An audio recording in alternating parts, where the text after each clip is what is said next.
This is the X&C Podcast, your Xbox newscast, featuring Colteastwood and Gaz, hosting industry interviews and gaming talk live on YouTube every Monday night at 5 p.m. on the West Coast, 8 p.m. on the East Coast. For all of you listening around the world, X&C Podcast is available on demand on Spotify, Google, and Apple Podcasts. Welcome to the show. Join the chat, hit the like button, and let's get into this week's topics with the Xbox newscast.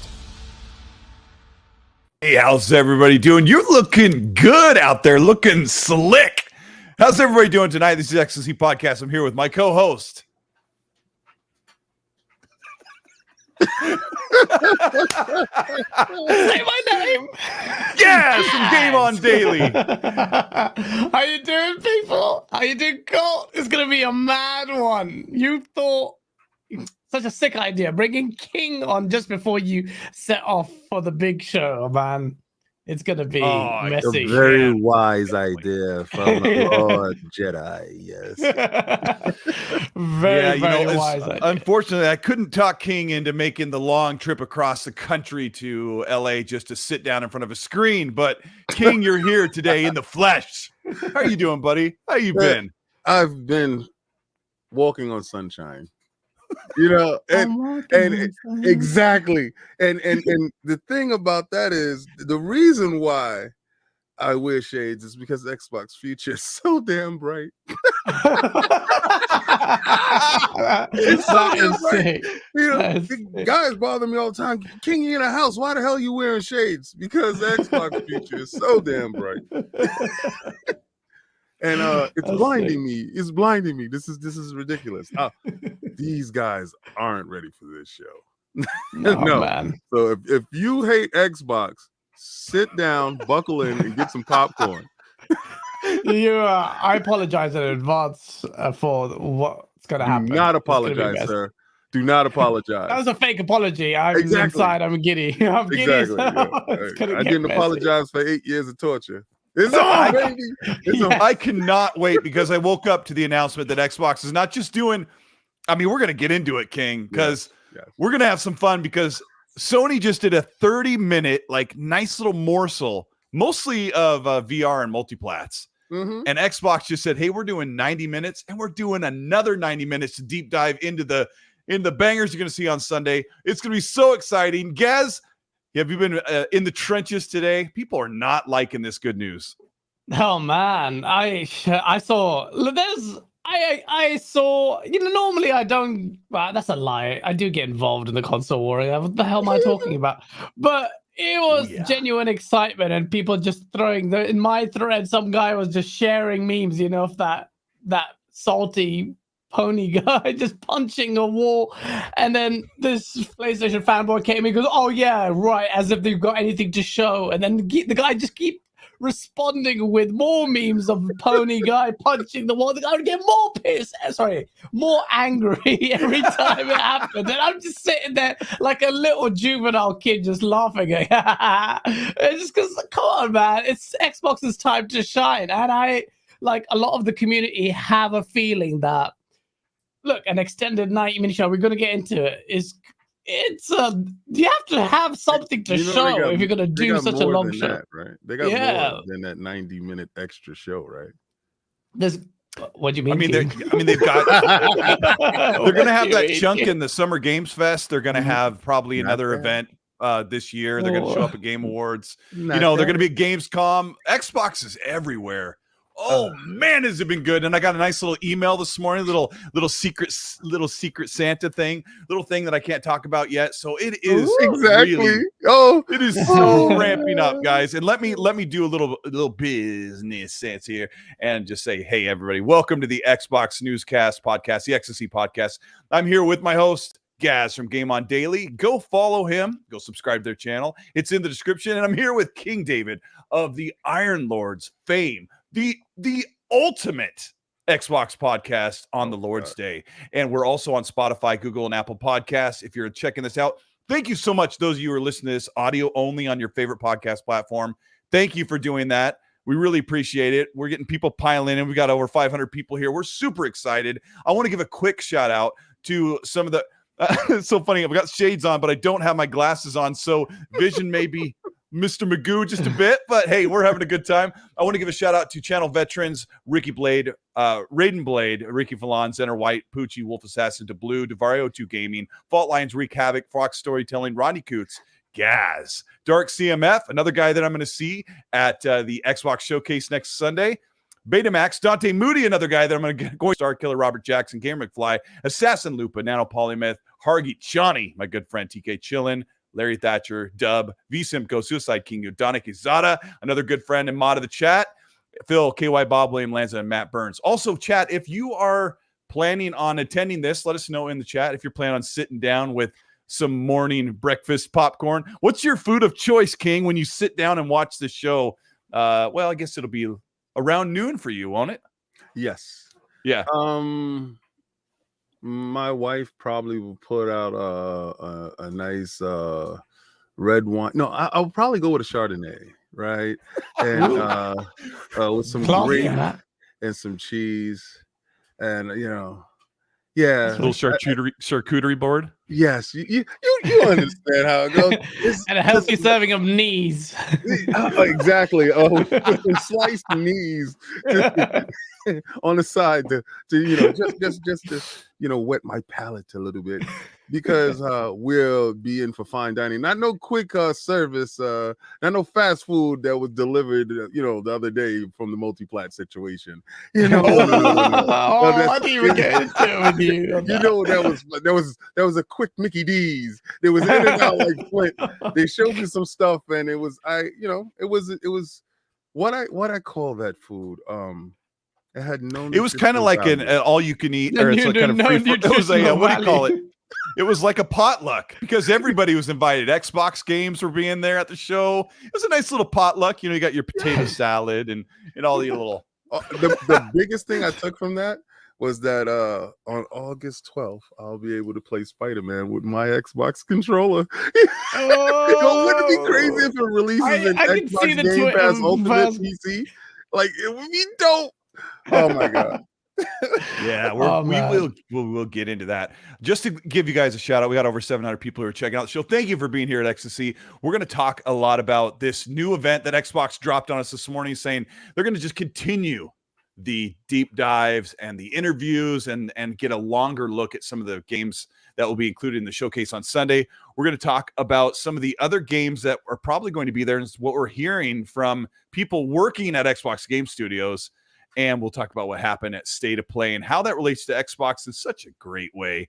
And we've got a couple other little morsels, but I want to kind of get us rolling here with this one, King. There is a rumor that I'm not quite sure if I believe, but it's been going on for about 4 or 5 hours now, that Madden 25 with John Madden on the cover is supposed to go into Game Pass day and date.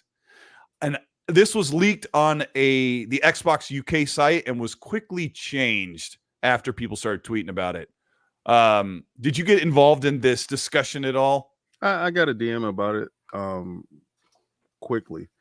To say the least. I was asleep and my phone just kept going off, and I was like, what the hell is going on? And I checked the Twitter, and 23, yeah, sorry. Yeah, it was 23, not 25. And I said, okay. It's good for it's good for the base that needs that, right? You have a certain sports base that goes for Madden, Call of Duty, and 2K, and they don't care where it's at. That's where they go to play it, and and usually they are very sedimentary in their they pick a console and they stay there and they have their friends, and they will really rock out, and that's how you build a fan base. Because hey, I'm on PlayStation, and because Madden, and so on. So to do that and to have that attached, if it's possible and if it's real, until actual confirmation, because they don't want to cut Madden sales, right? That's why you saw pre-order at the bottom. So because people really think that the fact that you have Game Pass, you can't buy games as well. So it's kind of crazy, but it's actually purchasable. But to have it in Game Pass, that's kind of crazy. Yeah. People were full of holes, Yeah, the reaction was quite nasty when I tweeted this out, because I put a big question mark like on Game Pass, and then of course we'll dig into it as the day goes along. But I'm not an American, but forgive me. This is a big Madden release. This got John Madden. Gaming 40 told me this on our show. Yeah, it's quite significant. It's quite a big one, isn't it? This one. It's huge. It's a big thing. I've noticed that Microsoft has been dabbling in trying to shore up their sports area, as far as Game Pass goes, because when you look at it, it's full of shooters, and then you have a ton of RPGs there, Western RPGs, and they're working on their platformers to get with EA, because that's their friends. This is highly possible. This is a real possible, tangible thing that can be happening. And I really caution people, because that means the PlayStation service has made Microsoft reach in their pockets. And they're going to start pulling out the stops, because our service must be second to none. Right? Yeah. And that's how you do it. That's kind of crazy. Well, I mean, I know money involved. Yeah. Yeah, and I know, Gaz, like I've talked to a lot of people today that live everywhere but the U.S. about this, and I'll go to Gaz on this one, because American football is kind of it's not a big thing where you're from. You're in the UK. It's not a real sport. We got rugby there. It's for real men. So let me set the foundation that Madden. First of all, everyone says that Madden is trash. It's iterative. It's the same roster. The game's gone downhill for many years. Blah, blah, blah, blah, blah. But 4 to 5 million people play Madden every year. So it has its draw. And there are 500 million people in the U.S. that really like the NFL sport. So whatever. But let me say this, Gaz. I'll ask you about sports games in Game Pass. Like, what can you tell the audience about that setup? I mean, even American sports and sports titles, we felt the impact of MLB, the show. I mean, again, baseball, I mean, let's be honest, frankly, apart from Japan and America, most of the world does. They really love it. What are these sports, man? It's like, we make fun of it, but at the same time, everyone, even here in the UK, was like, MLB the show. That's a big one, because we know how big baseball is. We know how big MLB is. So the significance of that should not be diminished. It's like our version of FIFA is what we see a Madden being to you guys. In fact, actually, I think I joke about American football, but I love American football jerseys and all that. They're just so cool, man. You guys have just got it on lock there. But the significance of that is huge. As for Xbox, it's going to be exactly what King is saying, that the Xbox are cornering this market with the service. They're really not playing around. This is big boy money to really nail down the service, to the point where it's like, I know we hate this question on sustainability, and it always comes up. I still have question marks around it, and I will, as much as I like to give Colin Moriarty a good run for his money, just as far as like narratives concerned. I do agree with a lot of his sentiments. There's a question there about sustainability and all of that, but Xbox is not messing about. This is big money moves. I can appreciate that from across the pond. And on Game Pass. The only thing I was going to say to you, though, Colt and King, forgive me if I'm wrong, Forte was suggesting that this Madden is really big because it has John Madden on the cover. The face, the name. And the face, the name, everything. This special one. This is a special He said case. Go buy it physical on your show. Buy a physical copy. Go buy That's that. As to pay homage to the man and the myth, or the legend of John I paid Madden. enough for Madden. I don't need to go out and buy anything physical. So King, let me ask you real quick, and I want to move off of the Madden here, or else we'll fall into into the turf and just melt into it. But the problem with sports games, and it's always been said about every sports game, no matter which one sport you're talking about, is that every year they just update the rosters. It's the same crap every year with slight changes. Like, won't that see a great length if it just comes to Game Pass every year and people aren't shelling out $70 every year? If it's just comes with your subscription. Does that seem more fitting? Okay, so the thing about it is the stuff that goes along with it, you still have to purchase, right? The level of sustainability is there. So guys, don't ever worry about that part. Because the way games are structured now, there are microtransactions, there are transactions that need to be done in order to continue playing the game in the fashion that you want to play it, right? All games. I've seen it. It's permeating throughout all of our games. Madden does that very effectively, right? With all the purchasing of content that you have to do throughout the playing of the game. So they're very secure in that, and they make their money, and Microsoft makes money back off of that. This is going to be fantastic because 2K comes, and it usually comes a couple of months after 2K actually is launched, right? And that's for us guys who aren't hardcore. I don't know if anybody here is hardcore in 2K basketball, but it launches, right after the initial wave, and then it comes inside Game Pass. And you're still in the season. And it's very smart that they do it that way because they already garnered the initial rush. The zeitgeist has already been, caught. Those people that need that play at day one and all that stuff is there. And then there's us. And you trap us in, we get inside, and then you see people playing on the court, and you see their setup, their clothes, and then you go buy stuff. The purchases happen, right? It's very smart and very intelligent way to do this business. But I don't think this business happens with Madden if the PlayStation doesn't launch their new rebranded combined services, right? Where they can both get them in their own passes simultaneously. Right. Oh, okay. That's a good idea. Let me grab a couple supers here. I got one from For Havoc. Thank you for the $5. For Havoc says, too many cool peeps. I dig it. Outbreak podcast. Oh, this is Web Dave. Dave, I'm reading your DMs. You're amazing. We'll get it figured out. It's been crazy this week. He says, King Swami, Colt, and Gaz, bring us your wisdom. And Kid Macca, who's been channel member for 2 months, says Mortal Kombat versus Killer Instinct. I wish. That's actually our next topic. I'll get right back to that. We got Detective Seeds. Thank you so much for the $20 super. I was talking to him on Xbox Live. Good guy. We're getting to know each other a little bit. He says, to violate potential NDAs, you may forward secretive emails to myself at gmail.com. We'll just have you go over those with a fine-tooth comb. He also does detective work on his channel, so check him out. Even with video games. Flame, thank you for the $5. Says, howdy gamers. This whole week is going to be amazing, not just because of Xbox, but because the behemoth Nixus kicked off this whole showcase season. Woo! We're going to talk about Nixus and how many games they're going to be porting in just a little bit. Yodana Kizado with the $5 says, promise Gaz isn't adding bass to his voice because of King.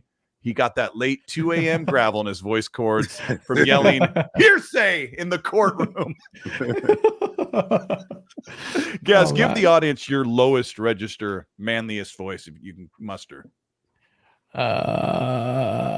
Wait. Oh my gosh. Drawn TJ with a $50 super chat. Jeez, wow. Thank you so much, Drawn TJ. He says, I want both Forzas to be there. Fable, State of Decay 3, Hellblade, all the games they announced. Put Modern Warfare 2, Splinter Cell, and Modern Madden, and 2 last things to end the show. Ubisoft Plus or Premium and Game Pass, and NetherRealm Studios is part of Xbox. And he says, hi, guys. He just literally wished for... I guess that's a funny one too. One more from John says, thank you for the $10 draw. And he says, happy birthday, guys. They need to get Command and Conquer. Also, Need for Speed and Gotham Knights and Game Pass would be crazy, but best show ever. King, do you think they're going to get Gotham Knights? You think they're knocking on their door with a check on that one? No. And that's the stream, everyone. See you later. Good night. I really don't get the I need a superhero game. I really don't get it. And there's no knock on anyone. Listen, guys, when the Activision deal goes through and they have a thing called Spider-Man Day, where all the previous Spider-Man games are released inside Game Pass in one fell swoop, and that'd be the house of Spider-Man, the house that Spider-Man built. What's gonna happen then when you have all those Spider-Man games? I don't Gotham Knights. It looks nice. It's fantastic. Mm-hmm. It's going to come out. Buy the game, right? Just buy it, right? It'll come out in Game Pass probably 6 months later. 6 months later. Probably, or maybe even sooner, depending on how it performs. Guys, I how do think you a lot think of people are saying that because Xbox may not have any first-party releases this year, so they want to plug in with a big third-party multiplayer. So, what do you mean, Q? But yeah, if they don't, we're going to find out on Sunday. They got 30-some studios. They got first-party games. It's going to be in there, man. Well, 2022, yeah, maybe. But that's what the reason why a lot of people are pointing to it. I think it's a smart buy. I don't agree. I think they need a superhero game, man. Oh, who cares about the old Spider-Man games? They're not on Insomniac. Do you play poker? Yes, I do. All right. So do you play? How well do you play poker? Because you sound like you play very poorly. Like if you I have been on the final table on many tournaments. Thank you. So if you've done this, right? Why can't you respect that Microsoft is holding their cards close to breast? Close, playing tight, aggressive. So listen, so close to breast that they really bluffed everyone all the way up to this month, right? They really didn't have to do anything at all yet. Well, the cards come out. The cards come out on Sunday. Cards come out on Sunday, but you know it's been a rough going. Yeah, but I think Gotham Knights come probably 6 months later, not day and date. Yeah, well, I mean, people do want a remedy for the end of the year, but Red Wolf with the $20 super says, "Hey guys, Colt, write this down, please. I tried to find an X&C club on Xbox, but there isn't one. I think it would be a great way for people's community to have a place to hang out and play together. Would you make one?" I haven't messed with clubs, but you know what? I'll do that. Send me a message to remind me to do it. And John TJ with another one says $2. My prediction is crazy, but I hope I'm right. Can you imagine that? I'm just going to write it down and will it into existence. And someday it will work for us. Hargeet Johnny in the chat says, thank you, Hargeet, with the $5. He says, what if Xbox is upgrading the EA Play to Pro and Game Pass Ultimate? That would mean all of the EA plays come day and date. Is that asking too much? That's asking too much. Yeah. You might as well buy EA at that point. That's insane. Exactly. Yeah, that's insane. Could happen. Crazy things have happened, but nah. There's also speculation that the screenshot that I shared was doctored, but we don't know. We'll find out. Of course, I'll take a massive L because people have been coming at me all day about that Madden thing. So what happened, King? What happened is about an hour after I tweeted that out, I said, I'm not going to fetch the tweet, but I said, if this is coming, or I said Madden coming to Xbox day and date, Xbox Game Pass is unbeatable. And so that was that last phrase, Xbox Game Pass is unbeatable, really upset people. Some guy went to my Xbox profile to see how many achievements I had in Madden. And I haven't played the game in probably 10 years. Mm-hmm. And he's like, this you? And I'm like, I didn't say I was excited. It is a big deal if Madden dropped day and date, the brand new game. You don't have to spend $70. It would be a huge deal when you're talking about 4 to 5 million, but that's what you have to deal with sometime. You know, shout out to this. What's that? You know what, Colt? You might be onto something. I'm really thinking about something that's very positive, right? What if it was like an edict? They have a sports fan that's there, right, inside Microsoft, and they said we want all sports games to launch in Game Pass day and date. Well, they already started with MLB The Show, a first party. Yes, and they already have a bunch of other sports games in there. Right. Go ahead. And let's say Madden launches, right? Because baseball season started, football season starts, Madden starts, and then after these playoffs go, what if 2K launches inside Game Pass? What if they do a round robin and have all the sports day and date inside Game Pass? I just at least for a year, you mean? At least like just this 1 year. I don't just to test bet it, because that's that'll be, then you have the home of sports. And it makes complete sense because Xbox's real struggle with market penetration is the casual market. Yeah. And that's the way to do it. So with sports. Through sports. And people complain and go, but it's loaded with microtransactions. And I'm like, it doesn't really matter. That's the game. The game is built that way. But that's exactly what Game Pass wants. They want people to get in the game, easy access to the game, and then somebody like EA and 2K are like, hey, more people. Those people, and guess what? Everyone who buys I'm going to give you guys something that's going to sting. Everyone that buys microtransactions wanted to. Yeah. Right? Yeah. So I didn't want to spend $1,000 on Apex Legends, but I did. You were doing it's so crazy because I know there's a lot of us in the chat and you guys in the panel, and maybe not Gaz. Gaz may be a little guilty, but there are a lot of us in the chat who don't mess with microtransactions. But guess what? There are people that love them, and EA and 2K and whoever, they love you for it. They love it. Yeah. Let me grab a couple supers before we move to the next subject. Here we got Flush Jackson says, any sports title that comes to Game Pass gives single-player sim players massive value because we don't buy any multiplayer perks. I no longer need to pay for 2K, Madden, probably FIFA, or what replaces it.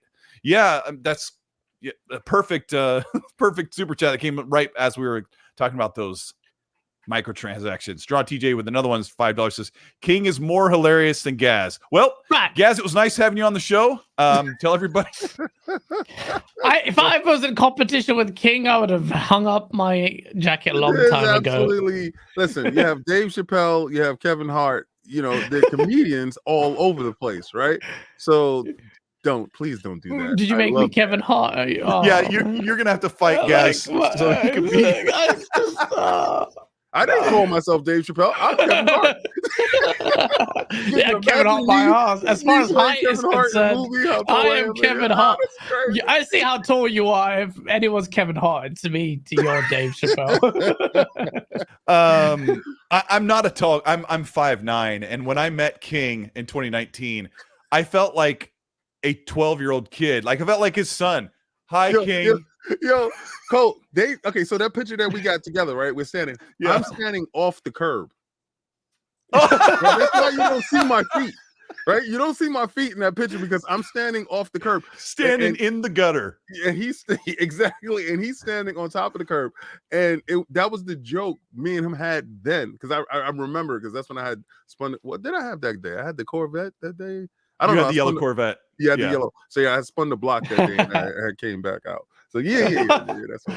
Oh, I can't wait. When we meet you, this is gonna be a picture of me and then David just holding me like this. You're like, yo, we're gonna dress the same, and we're gonna be like, what's that movie? With Danny DeVito and Arnold Schwarzenegger, twins. Yeah. Oh my God. Ever since I look like Danny DeVito as well. I will meme that up on my phone tonight. Oh, don't give me ideas. That meme is already created. John Wolf, thank you so much for the $5 super. Says, all hail King David and Jester, aka Gaz, and the knight known as Colt. Can't wait to see Xbox shock the world this week. Stay safe and enjoy the show. Hey, let's throw in a quick poll here. Will Xbox... Come on, I'm clicking here. Will Xbox rock the show? Oh. And then we'll ask the community. All right, let's get into the next thing. So this is really quick, but people were talking about Killer Instinct this week and how it has been completely absent. And I've talked to Gaz a little bit about this. Gaz, is there merit here with Killer Instinct needs to come back and they've been ignoring it and it's a big mistake? Well, see, I watched a documentary on what actually entailed Killer Instinct's development and the studios changing hands, and they put so much work into Killer Instinct, which is still an incredible title, incredible fighter. If you really want a Killer Instinct, at least play the one that was created or that still exists now. Then their final line in this documentary was, look, if you want another Killer Instinct, play this one. And I think that the indication is that perhaps the numbers aren't as strong as the core sentiment on the Twitterverse or wherever it is.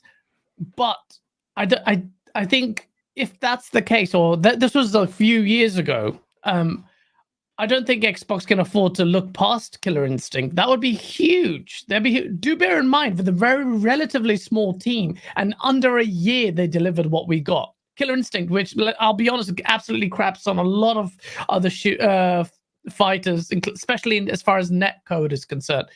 Killer Instinct needs to come back. Xbox wants a diversity in a slate of Game Pass and first-party titles. A fighter is that. We saw the positive reaction of Street Fighter 6 coming to Xbox finally, and after Street Fighter 5 made its absence. In my opinion, Killer Instinct is a lot more exciting, in my personal opinion. But if that makes it, and Series X version of that, not a cross-gen version. Not that it needs to be cross Series X. Fighters aren't that demanding anyway, but a new Killer Instinct would invigorate hype like mad. It's a megaton. That's what it is. It's a megaton. It needs to happen. Microsoft, just pay whoever you need to. Well, actually, the original devs. I know. Was it Iron Galaxy that now become part of Amazon or something? And they got purchased from But I mean, if they can reconcile that somehow and have an outfit that do Killer Instinct justice, do make that happen. In fact, I'm quite confident Xbox are having these conversations because they want that. They need a fighter. So I think it's a matter of when as opposed to if, in my opinion. The only problem is a couple of years ago, we had heard from the inside that Killer Instinct was not on the discussion table. But I have a feeling the King knows quite a bit. By Amazon, not Iron Galaxy. Oh, okay. It was Double Helix.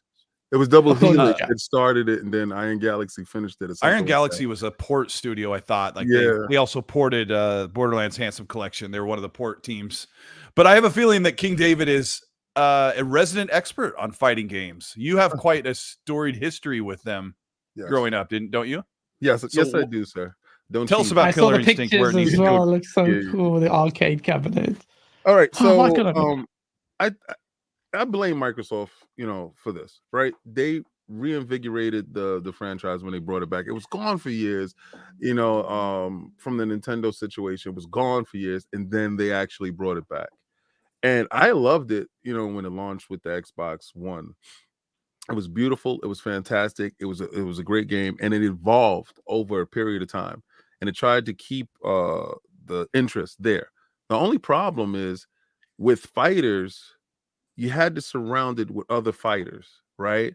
And they didn't know how to, I think the biggest blow to Microsoft was when Street Fighter was exclusive to the PlayStation platform, right? So you didn't have that 1-2 combo to say with that. So if you get tired of playing Killer Instinct, you jump over to a different fighter. Because when you're in the house and you're having round robins, hey, let's switch to this. I'll beat you in Street Fighter. I'll beat you in Killer Instinct. We'll play a couple of games here. You didn't have that conversation because Street Fighter was locked off over there, right? And let's be real, Street Fighter is the more popular name when it comes to the fighting community. Then Mortal Kombat did start trickling into Game Pass. I think they did a piss poor strategy when it came to that. They just wanted to get the game out, and they wanted to breathe, and they wanted to live.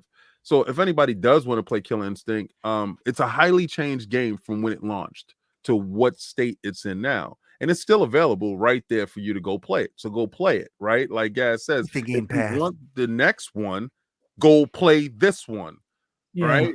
And that's a big problem. Everybody, this generation or the way we are now, everybody's always looking to the next new and never finish what they had in front of them. You don't go to the next meal before finishing your meal. Finish your food and shut up, right? Crying too much about Killer Instinct, and it's not the right time. It just really isn't. And look at the long gap in between when Killer Instinct came out for Xbox and when it was actually in the arcades, because you didn't get that console version on the Nintendo. So you got the arcade version. Let's talk about the real version, the arcade version, to when it launched on Xbox. And trust me, guys, it was a very long time. So it would be an infinitely longer time for the next Killer Instinct. So don't hold your breath. It's kind of dropped out. And the kind of funny games, guys, Paris and Snowbike Mike and Gary Widow were talking about it, and they got dogpiled on pretty well, but I feel like they had a point as far as the popularity is a little bit niche. There's a lot of people that play Killer Instinct, but I don't think it's made a ton of money for Xbox. And when you're looking at investment, maybe they just always thought it's on the back burner. But they also they were kind of like me. They don't have a lot of experience in that franchise. And I'm not a big fighting game expert anyway. So unfortunate that we do that as a community. But we do need to wonder, does Xbox even care about They have all these IPs, guys. They have all these I think IPs they care. from I where? think they care. I think Phil Spencer, that conversation has happened. In fact, I think that they have very serious conversations about developing Killer Instinct's sequel straight away, if it's not already under development. I'm sorry, but it's missing, right? it'd be very it's tone missing deaf from... if they didn't. I'm very confident in Mike. They know about it. The core community wants it. Even if Killer Instinct was neglected in 2013, then I'm sorry, I'm distracted by bopping his head. I would really love to believe you, but I thought you were listening to some tracks all of a sudden. It's just like guys going, yeah. Like, no, I'm like, yes, no, they're not. Like, they're doing it, King. They're definitely doing it. I'm telling you, they are. It's coming. It's gonna happen. It's gonna happen. 100% it's gonna happen. All right, you know what? Let's have a bet this generation. What's the stakes? Let's do something. I don't want to chop up a PlayStation because that didn't work out for Blaze. Give me your knees. Yes, ship me your knees. They're not making no Killer My Instinct brittle this knees aren't worth generation. that much, so fine. They give you a DLC. They give you Killer Instinct is coming this generation. A sequel. There you go. In what world?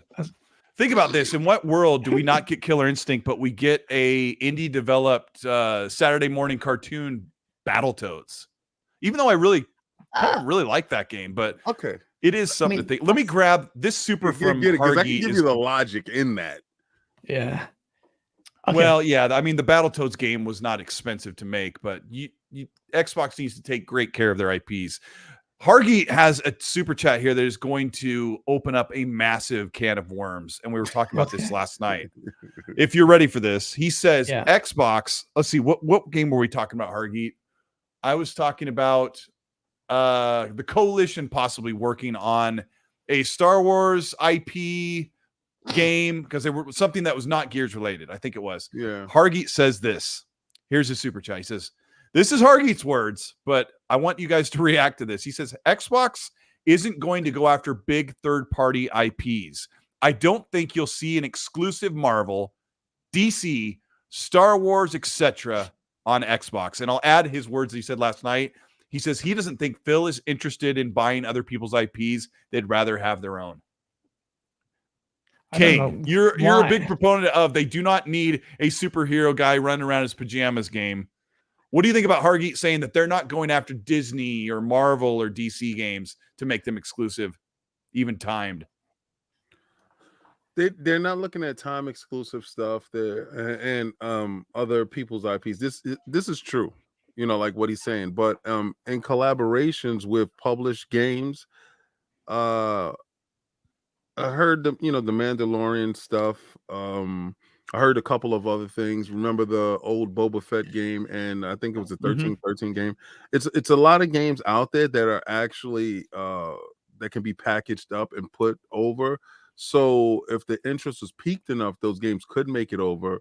I think you might get a Mandalorian game on the Xbox, and it could be done by the Coalition. Those are stuff that I've heard. It's quite possible, and I wouldn't close the door on it because, again, you have to look at what genres are they looking at to fill the gaps inside the platform. The platform, like Tim Dog said the other day on Iron Lords, is Game Pass. Really, it is. To get to the point where you said, in what world would Battletoads make it? Remember, everybody was screaming for Battletoads, like everybody was screaming for Killer Instinct to be made. Microsoft, one generation of Xbox and then 360, no Killer Instinct. Xbox One, a Killer Instinct, right? No Battletoads for 3 generations, and they got to this generation and they give you a Battletoads. It's games that they hear that they used to love back in the days, that they have an affinity for, that they will push for, they will hope for. Those games came out, and let's see what they do. Killer Instinct didn't sell Wildfire. Battletoads didn't sell Wildfire, but those games were made. Will they get sequels? I don't think so, right? Because of the fact that they tried to fill that void. So the Mandalorian thing is very possible. And I'm saying Mandalorian because I think it's that. right? I don't think it's something minor in the Star Wars universe. I think if they're going to go big, they're going to go big with an IP that is based off of the TV stuff from them. So, and I think it'll be lesser as far as, you know, how much the license will cost. I disagree with Hargeet's sentiment there. I don't understand why they would have this policy. What's, you know, mass market penetration is a primary concern right now for Xbox Game Pass and subscription numbers. If you want that, you want the big names, you may not have access. Well, you have access to those properties by way of these third-party licenses like Star Wars. You can't turn down Star. This isn't the old Microsoft that turned down Marvel last gen because it didn't even have the capacity to actually accommodate them. This is a whole new Microsoft. They turned down KOTOR as a timed exclusive and let PlayStation do it. And we don't know the rationale behind that. We don't know the reasoning for that. Burnt before with the licensee thing, and Phil said they're not interested in doing time exclusives and that. But they're model. still doing it. Yeah, that model is just, I don't know. It's stuff that's probably on the slate that they stay the course, finish the job. They understood that assignment, but going forward, I don't think that is something that is sustainable. I don't think that is sustainable. What isn't sustainable? Renting IPs for a period of time to gatekeep them from the platform, because at the end of the day, I'm not a fan of that. Right. At the end of the day, that game will be released on that platform. And if you mean it's more advantageous for them to grab Mandalorian and have like Coalition build it and have it always be exclusive. It's always just an Xbox game. Right.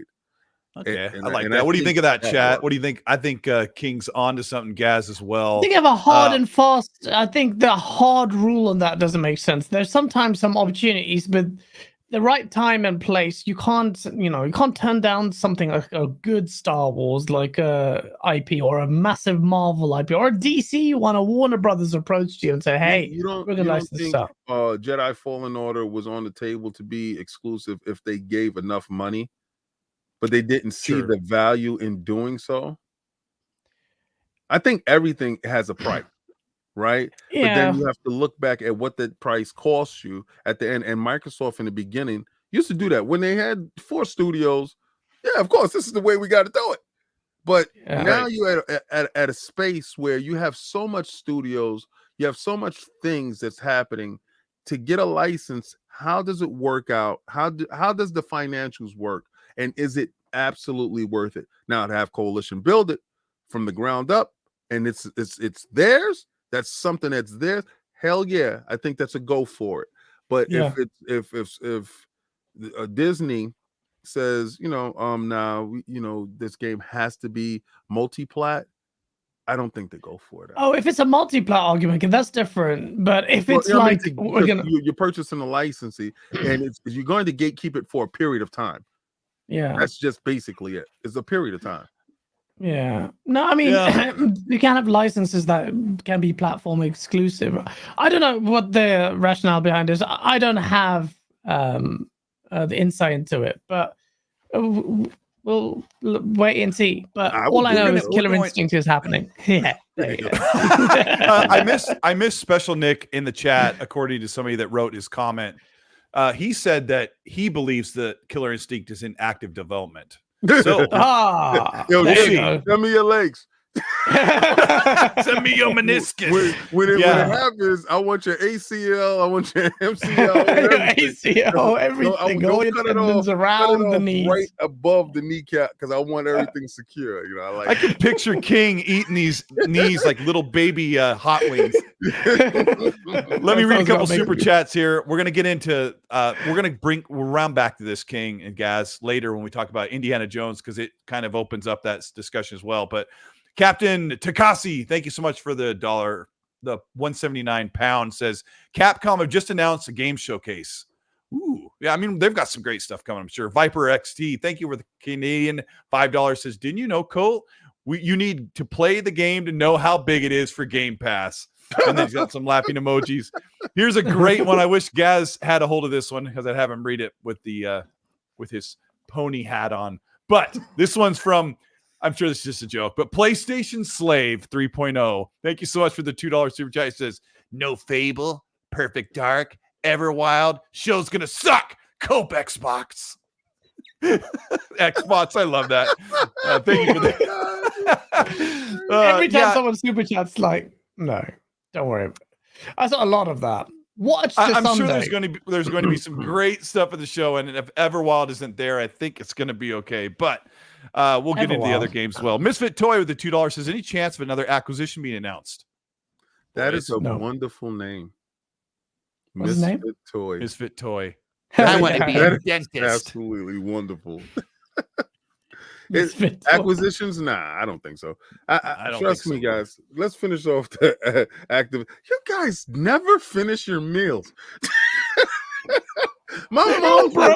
How much more do they want? Sat at that table, boy, and fell asleep. You're gonna finish your food before you get anything else. These guys are crazy. Yeah, bro. After Zenimax, they're still not happy. After ABK, they're still not happy. What more do you want? Guys? Like, I don't get it.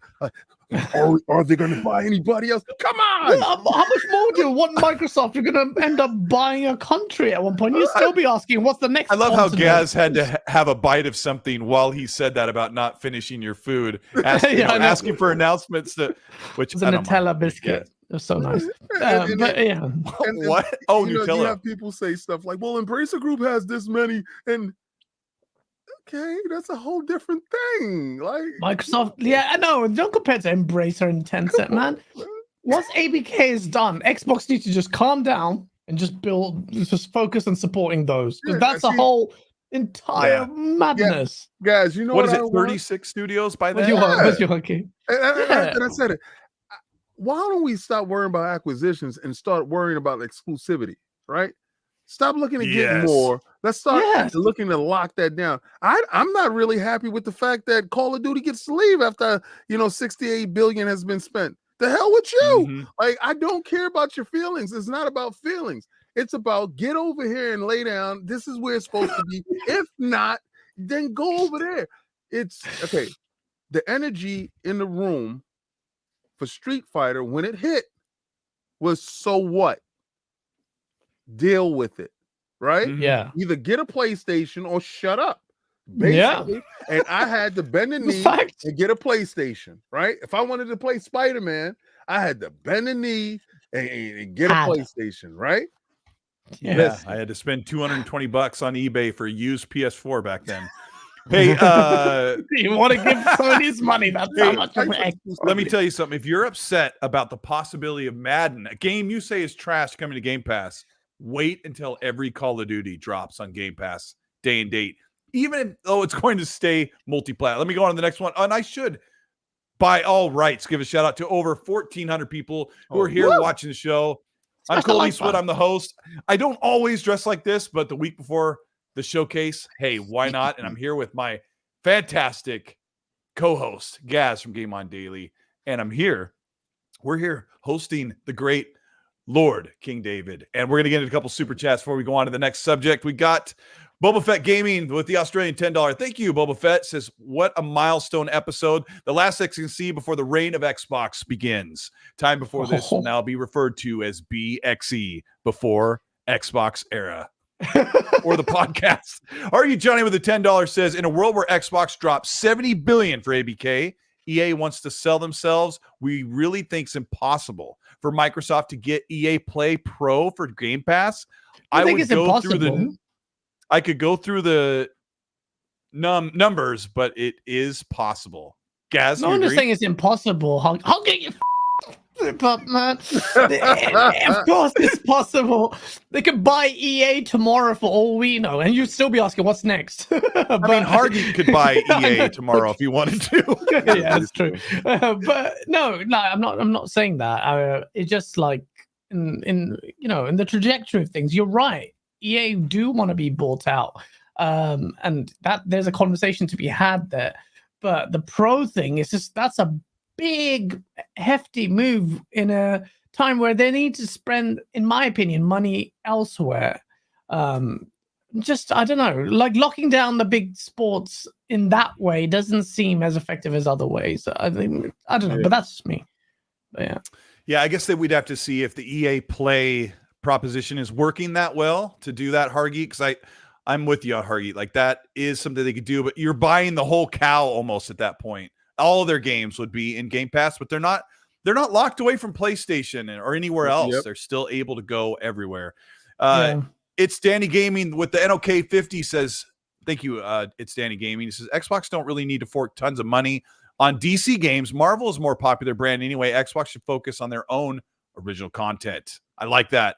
King X Leonidas, thank you for the $5. Says XC is going to be fired tonight with a great panel. I mean, these guys are great. Look how handsome.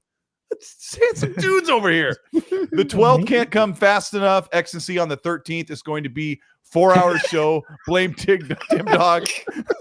Let me tell you really quick. I'm going to fly out Saturday of this coming next week, or this week, I guess it is. Fly out Saturday. I'll be home in the afternoon, drive home to my house in time to do the show with Gaz. And I think we've got special Nick on. I'll have to check with him, make sure I've got that right. But yes, we will be doing the show the day after. And John TJ says, guy than me. I said, I'm not doing 12 hours to sit someplace for 3 hours to go. I'm just not doing it. I'm just not. Yeah. Well, I mean, the cool thing is in the morning at 10 o'clock, we'll watch the show in the theater. And then for the next 5 or 6 hours, they have a whole fan fest thing running the whole day. So I thought, you know what? Why not? I really wanted to get out there and see people. John TJ with the $5 says, love the channel. Great humor and great content. Everyone hit that like button. I haven't even asked you guys yet. Let's get that up to 500 likes. If you're enjoying the show here with Gaz, my great co-host, and King, amazing guest, and you're learning something. I mean, we're not going to learn anything here. What do we know, right? But if you're having a good time, please hit the like button. And if you're on Spotify, Google, or Apple Podcasts, I don't know what. Thanks for listening, but thanks for checking us out. Let's move forward here. We got For Havoc with the $5 says Colt looking like Max Headroom reboot. Yeah, the green Max Headroom. I love it. Love it. For all you Gen Xers, you know exactly what that is. Sargis Narasi with the $5 says Halo Infinite Battle. Oh, I don't want to bring up Halo in front of Gaz. Actually, I meant to talk to Gaz before the show. We've been rough on Halo lately, and we're gonna wait it out. But I'll read the super. Gaz, you and I have been naughty. No, I'll read this one. Halo Infinite Battle Royale available now. I just feel like 343's lack of content just means they're hiding something, or they just really don't care. I think we're gonna see something at the showcase. King, are we gonna see some juicy Halo content? Give us your prediction. My prediction for 343 is you're going to get a single player campaign expansion for Halo. You're going to get multiplayer updates. I don't know if it's going to be the Battle Royale. You're going to have the Forge update, and you're going to have the co-op update. You're going to have that roadmap that everybody's talking about because, again, remember, Halo, Gears, and Forza will be present at this show. People don't like the large fries and shake and all that other stuff that they say, Big Mac fries and shake, but that's what they were built on. That's the pillars that will stand, and this show will show those three at some point in time. It will definitely be at this show. So, Halo, Gears, and Forza will be there, and Halo will be like single-player content, huh? Yeah, they have to. They have to, yeah. They're going to be dropping single player little nuggets because Halo Infinite is infinite. All right. Just look at the name. And they're going to be dropping so much stuff in there. It's a separate component from the multiplayer. Separate team, separate everything. It's a separate thing. So just because they're working on this over there don't mean they're not working on this. They want everybody to go back into the story because the story left you on a cliffhanger. So they want to give you more nuggets, more stuff to play, and that game is ripe for it. So, and the way the Slipstream engine works, it's like Legos. It's like a plug and play type. That's a good way of putting it. Yeah. So, like Legos, yeah, it is. That's the reason why they went with that engine, and they worked so hard on it, and they scrapped the other engine for this engine because future-proof, additive, kind of content. To it. Yes. All right. I was not expecting this early to hear about single player content since we thought maybe the Battle Royale would make a It's not early. It's not early. And King is right. They're two different beasts, probably two different teams. It's definitely coming. The way, especially they renewed the IP, isn't it? Halo the Endless or whatever IP they bought out. So it's coming. In fact, I'm surprised the community is not aggressively asking for it after the story that was Halo Infinite. Going wild. A Paramount? They're doing wild. I haven't seen it, but Everyone craps on it, and it's doing incredibly well. And people who watch it love it. Yeah, you love that. Yeah. Everyone assumes I hate the show. I haven't even watched it yet, but I'm not against the idea of what they're doing. Although I wish they'd tapped into the Halo Infinite verse. But yeah, no, it is doing. Even I can tell. They have little nuggets. It's always a little something that they show. If you like cheesy sci-fi stuff, drama, cheesy sci-fi drama.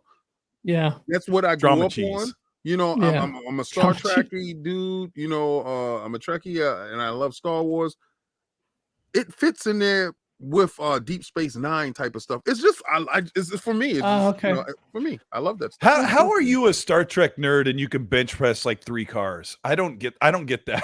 Why not? Like, us nerds come in different sizes and shapes, sir. I mean, not where I came from. The nerds were like, thank you, sir. No. Yes, like more cheese whiz? We was in a corner with our game. What was it? No, King, you were the guy slamming me up against the locker and then secretly playing Nintendo when we got home. No, actually, I was saving you from the dudes. Like, come on, guys, it's not that bad. You got that. We love King so much.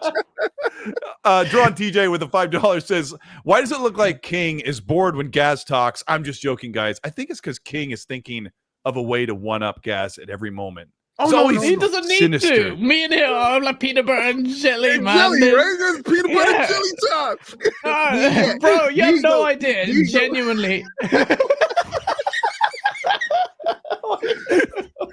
Oh, man, you gotta love it. Me and you is crazy. You guys are like a couple of Incredibles. I don't need coffee. The first time ever, I've just had tea because I don't need the caffeine when King's here. King? Oh, King is caffeine. King caffeine, that's what we'll call him. I'm so ever saw that picture of King you put up of you and Colt? I was just genuinely go to your Twitter later. I actually put a little magic thing in there for you. Check that out. I haven't even checked. You can check it out while you're on. And Gamescom this year, it might be hard. It might happen.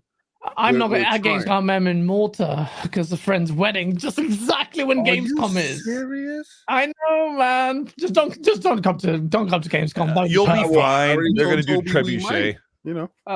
Don't know. I'm not there. Hargy Chani threw a wrench in the gears. He said with a $5 super. He says, "Okay, so what's Sony's fighting game? Nintendo has Smash Brothers." But it's not like Sony. Hoggy's just has a out fighting to game. piss me off today. No, yes, just because Sony doesn't have. They have a fighting game. What is their fighting game? Like where it's like a whole bunch of their IPs. Don't they have a PlayStation All Stars game? Yeah. You mean PlayStation All Stars? That was like 2 gens old. Did that one take off, or did it keep going? It flopped. It flopped hard. Okay, it will flop because the community doesn't play online. They like to play the exclusive single player game. So when you give them a multiplayer game, they really don't know what to do. It's so true. It's so true. So I like all of my competitive action happening on Twitter. Yes. Here's a multiplayer game, PlayStation fans. You can play with your friends. But the friends? What?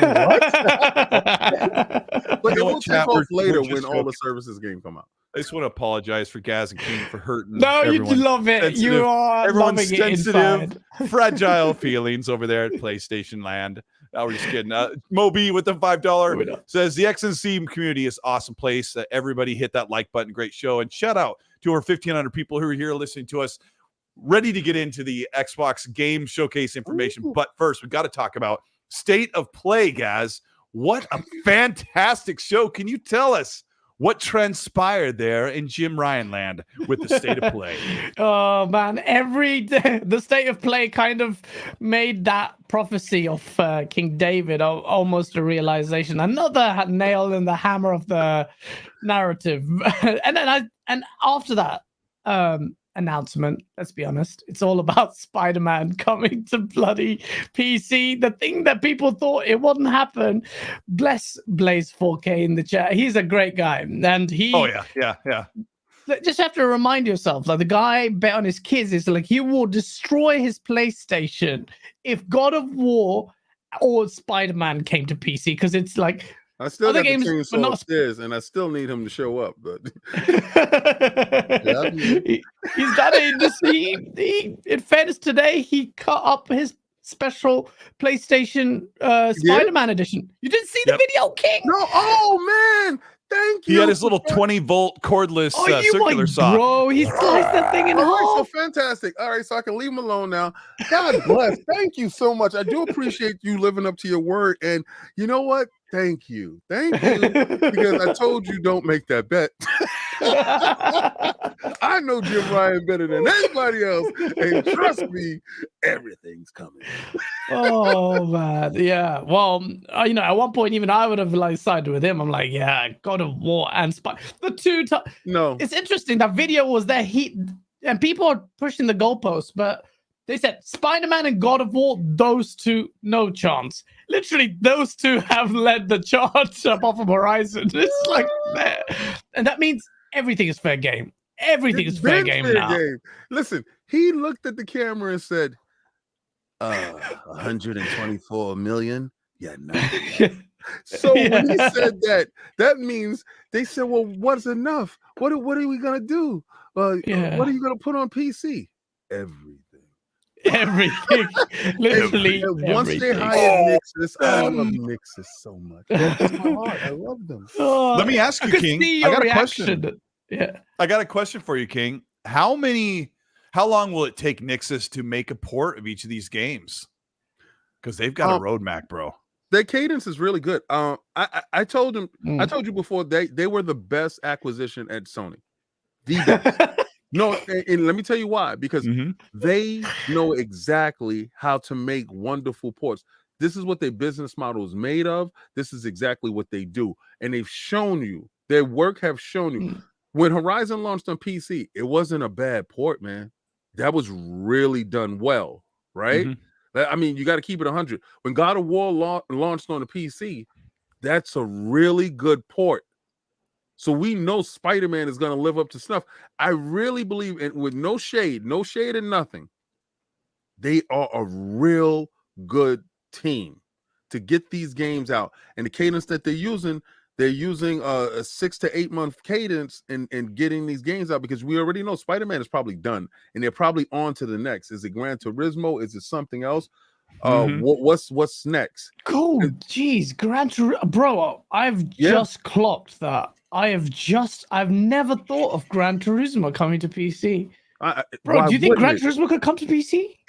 They have the biggest market because these guys have steering wheels and pedals and all this other stuff, and the game can take a whole new life. These guys, those nerds over there on PC. No, I'm just kidding. I have not until now that you mentioned that Gran Turismo coming to PC. My family member named Oliver. Shout out to Oliver if you're watching. He has a rig. He has a PC rig. You know, these guys talk about these powerful PCs. Not like Oliver. Oliver has 3 monitors set up. He sits down in this hydraulic and he has a real powerful PC and he really does this racing stuff. I can guarantee you if Gran Turismo goes over there, there's hundreds of thousands of people just like Oliver who will actually, play this. And Forza does well on PC. Yes, Gran they Turismo do. Amazing. Yeah, 20 million players. 20 million players for Horizon. Gran Turismo is gonna. Microsoft been knew this, kill it on PC, right? Microsoft been knew this part. Jim understands this. What did Jim say, King, about selling on the console? What were his words? That they weren't enough. They reached the ceiling. It's a glass ceiling, right? And they want to bust through it, but they can't actually do it. And the numbers indicate the fact that it starts to stagnate once you get past the 100 million mark. It starts to trickle off. You're ready to reach your audience. You have already reached that part. He needs more, and the PC avenue is there, right? And also the mobile. If you're not, he's looking in the cheat sheet. He's looking at Phil's hand. He's like, okay, so that's exactly how you did it. And that's all right. So you did services and then you went over to PC. All right. And he's doing the same exact thing. But I think Nixus is the best acquisition so far for Sony. The best. So just about everything's going to PC. Let me ask both of you this question really quick. You can talk over each other, which we like. How fast are they going to get their slate of games into PC? Because it was 4 years, and it was like, but it's only 3 years, and then it's like, but this is only almost 3 years or almost 2 years. That time is shortening. That time is shortening now. PlayStation, Sony are balancing the whole value proposition of the console and the optics of not trying to cannibalize that, but that is dwindling. That the whole thing is diluting as time goes on, and the numbers speak with the silicon shortage. The silicon shortage is actually catalyzing the transfer of these titles and shortening that time. So I will not be surprised either day and date on PC or 6 to 8 months. Thank you. All right, King, when's day and date coming? No, for PC, it's coming a whole lot faster than console.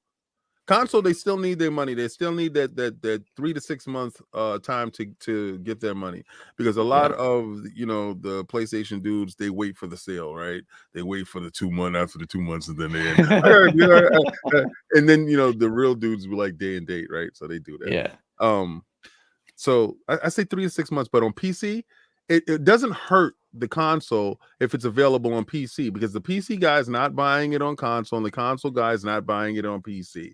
All right. And if it does, you don't lose the seal either way. So if it's launched on PC, day and date, so what? It just broadens the numbers, and actually you will see it really hit those numbers that they needed to hit. Like if a game comes out and it sells 1 million, could you imagine if it's on PC? Oh, now you have 2 million, right? Did it hurt anything?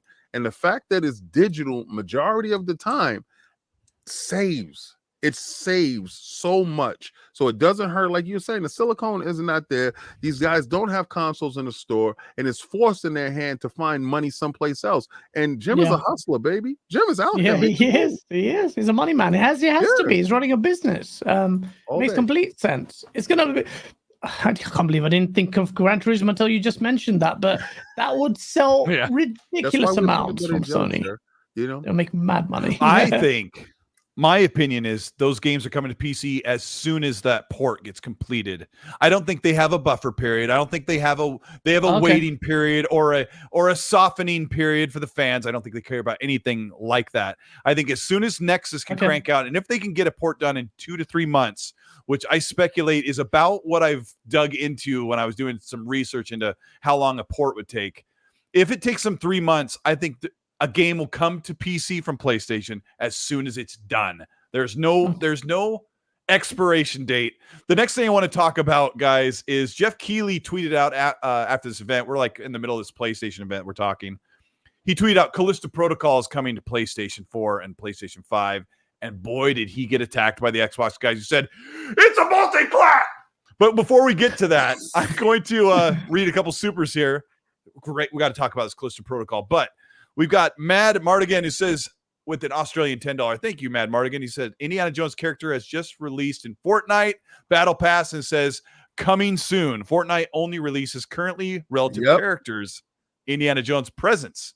Is that at Microsoft and Bethesda Showcase, he asked. Yep. I said it. I think so. Man.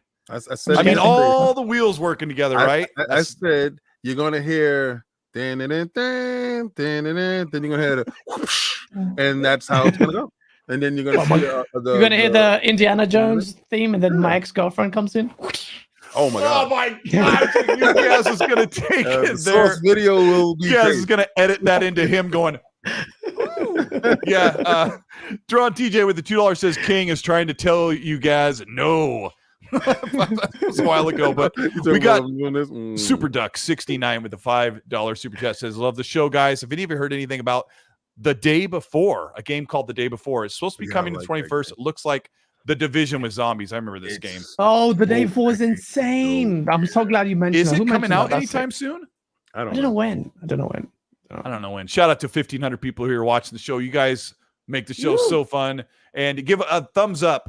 If you're in the chat, move the chat out of the way. If you're on mobile, I think you can close it, hit the like button, and come right back. And all the people you've been hanging out with tonight will still be there talking, but we really appreciate your support. Dead Planet with the $2 says, would a Fallout Remastered collection be multi-plat? Yes, I think it would be. Gaz, King, what do you think? Gaz, what do you think? If they remastered Fallout 3 in New Vegas, would it be a multi-plat? I think they have to. You think they're subject to pre-existing contractual things and legacy I think titles? that game has maybe? to live in that space where Think it's allowed to be someplace else. But I mean, it's going to be. Okay. Think about Game Quake Pass. and Yeah. Skyrim Anniversary. Gaz, come on now. Yeah. I haven't thought of that. And yes, it will be multiplayer. You just my console, but I paid $500 for my console. Wait, I mean the remaster I don't care about, but I want it to be. I want any future Fallout to be remaster or remake. Remaster, right? Remasters, right? Okay. You're a remaster. You talking about remaster? Yes. Remake? No. Probably. Remake? No. Remaster? No? Yes. Okay. Yeah. I mean, the reason Gaz, why where you sitting? Remake. So, but where King is, I mean, even remakes probably as well. But I don't care about remasters. Only remake. Very few remakes I care about. Couture remake I care about. Yeah, that's gonna be a crazy one. Shout out to PlayStation for locking that down. I don't know who at Xbox allowed that. Shout out to Xbox for not having anything to do with it. That's ridiculous. Risky for the biscuit. Thank you so much for the Australian $8. He says, I agree with Hargeet only because every hero needs a villain. What's up, Colt, Gaz, and King? And chat, I'm working, can't see the chat, but I'm listening. Hey, thanks, Risky. We need to get on chat again. For Havoc with the $5 says, how long till Sony is a Microsoft developer? I say 10 years. They already a Microsoft developer. Shut up! Baseball. MLB the show. I love it. 2 years in a row. That is one of our best first parties.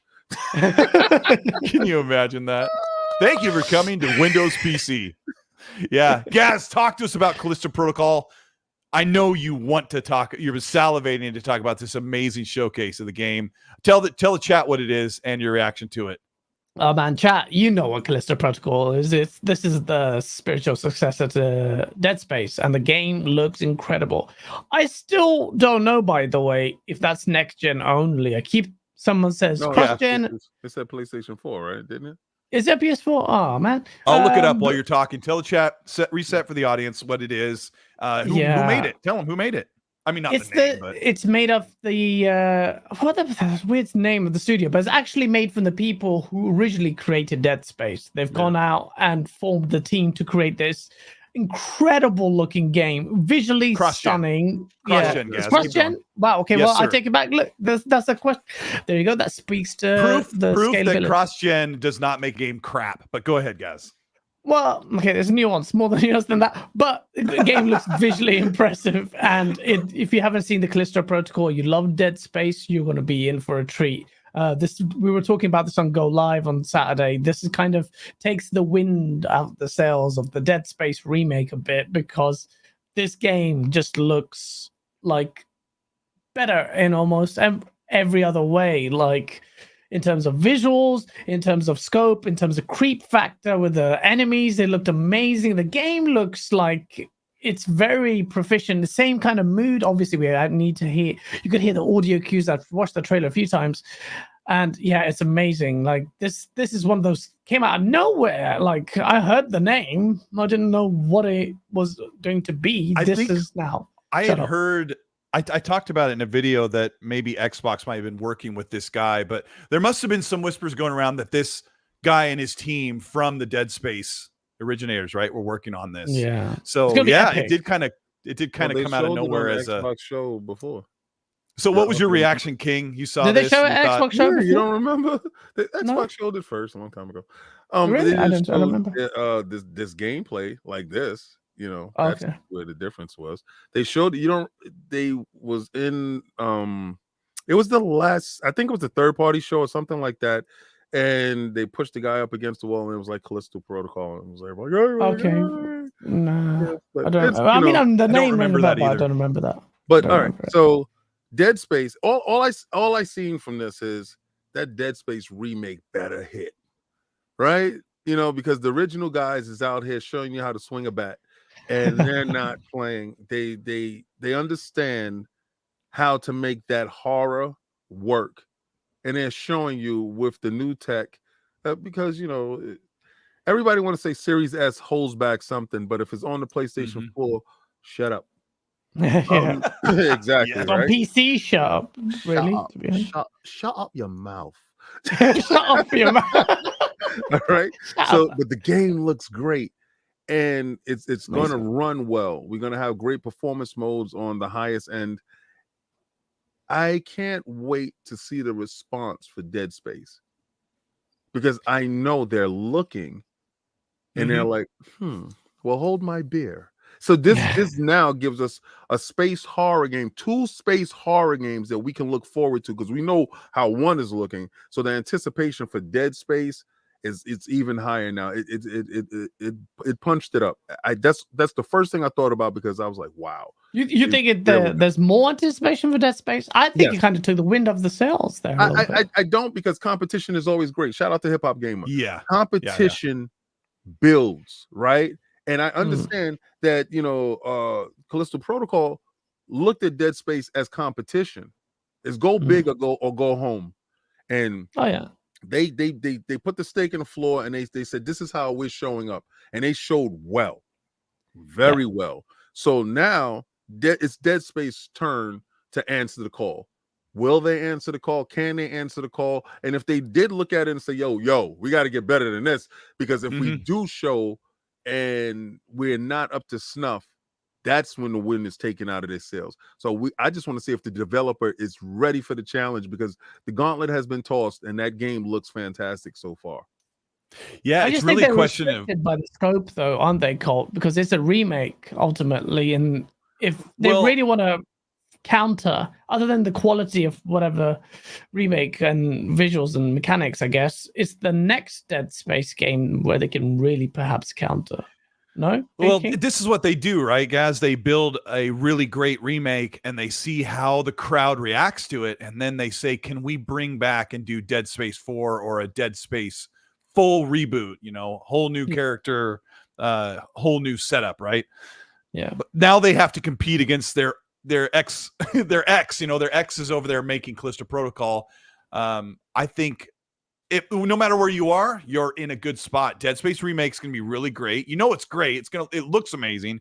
Callisto Protocol is very, very promising. So no one loses in it. So I think actually both games will benefit from each other. Yeah. Because I think both will just kind of maybe draw in each other's energy.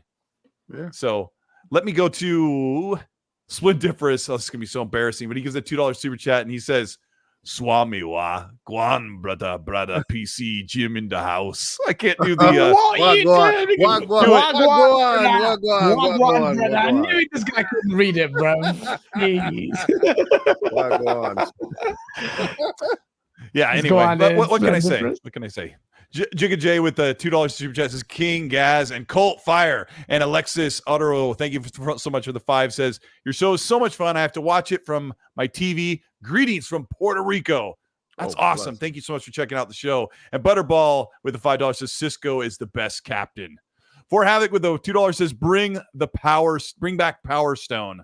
Ooh, Power Stone, that's an oldie. Yes. Please bring it back. As a free-to-play game. Yeah, that would make a lot of money. No, he's right, 100%. As a free-to-play game, the free-to-play model is that is a lot of games that fit that, right? And I really believe Power Stone fits that free-to-play model. Oh my God, it'd do fantastic. It would. Yeah. It would.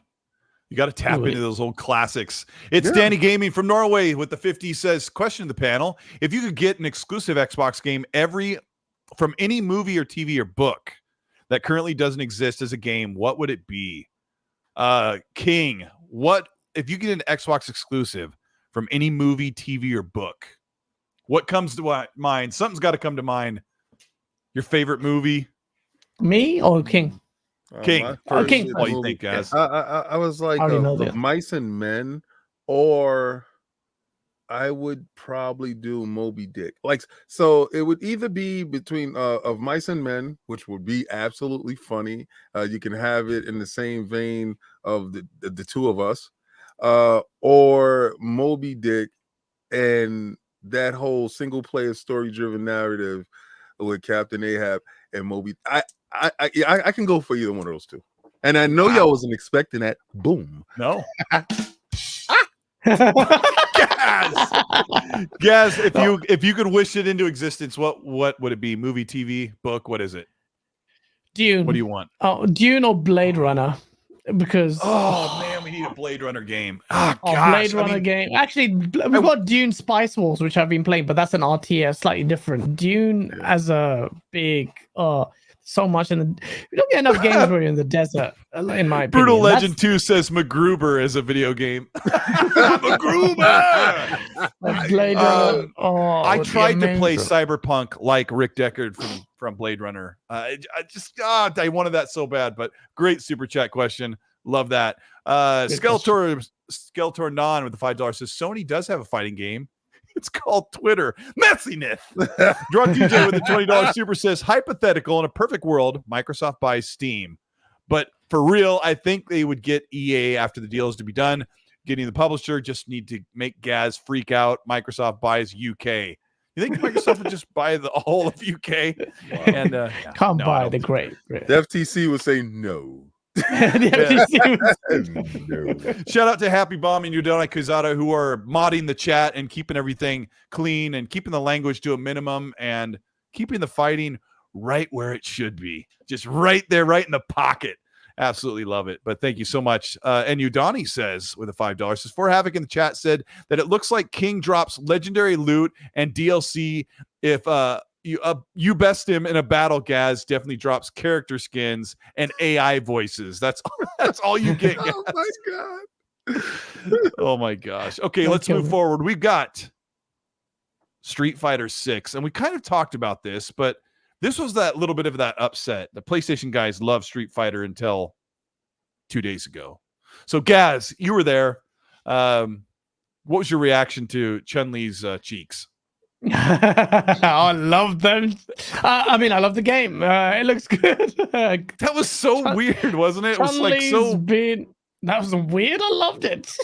Stop this. Like, I know I'm going to get in the neck for saying, "Oh, don't objectify things." But I'm old school, man. I'm from old school generation like that. Please just stop. Yeah. Well, I mean, there are two sides of the story, guys. Like, guys are mad that they didn't say anything when Ryu nipple was out. Leave me alone. Yeah. Oh my God, Ryu was fully like stacked. He is absolutely jacked. All right. Yeah. So every female gamer was like, well, hello. So we're not supposed to be like, oh, well, hello. Man, cut it out. In fact, actually, Alana Pierce was like, yo, look at Ryu right now. Right? So I'm like, let me have my time with Chun-Li's thighs. And geez. Wow, that's kind of extra. But Gaz, it's not a real person. Yeah, actually, they do have somebody that's. I watched. There are people arguing that Cammy was wearing pants in the game instead of a onesie or whatever you call that thing. The leotard. I don't know. People are crazy. Yeah. But this game is a multi-plat, and the sales on the PS4, I think, were not where they should be, and they went fully multi-plat. So, Gaz, what's your take on Street Fighter 6? Yeah, I mean, Street Fighter 6 coming to Xbox was a big hurrah, actually. Even you saw official Xbox. You even saw Aaron Greenberg's like, I can't wait to play. Obviously, whether or not he plays it remains to be seen, but the fact that it was PR to make it known it's coming to Xbox. They didn't hesitate to say, thank you, welcome back, Street Fighter. That's how big a property it is. So this was what I found funny as the petty man that I am, that so many people assumed that this was going to be PlayStation exclusive, which I covered in my source video. It's like, why did you assume that? And especially after Street Fighter 5's performance wasn't all that. It wasn't all that. That was charted well for a myriad of different reasons. So, you think that platform can sustain that solely? Wrong. Here it is. Proof. You may say, oh no, but on the cards might be the fact that, that was just a money hat deal. And it just didn't work out for Capcom the way they wanted. So can't ignore Xbox now. All right, King, how did you take the news when that popped up on screen? Well, not Chun-Li when the game. Oh yeah, right. Yeah. Chun-Li looked normal to me. The fact that the fact that Sony purchased Evo, right? That's where that mindset is.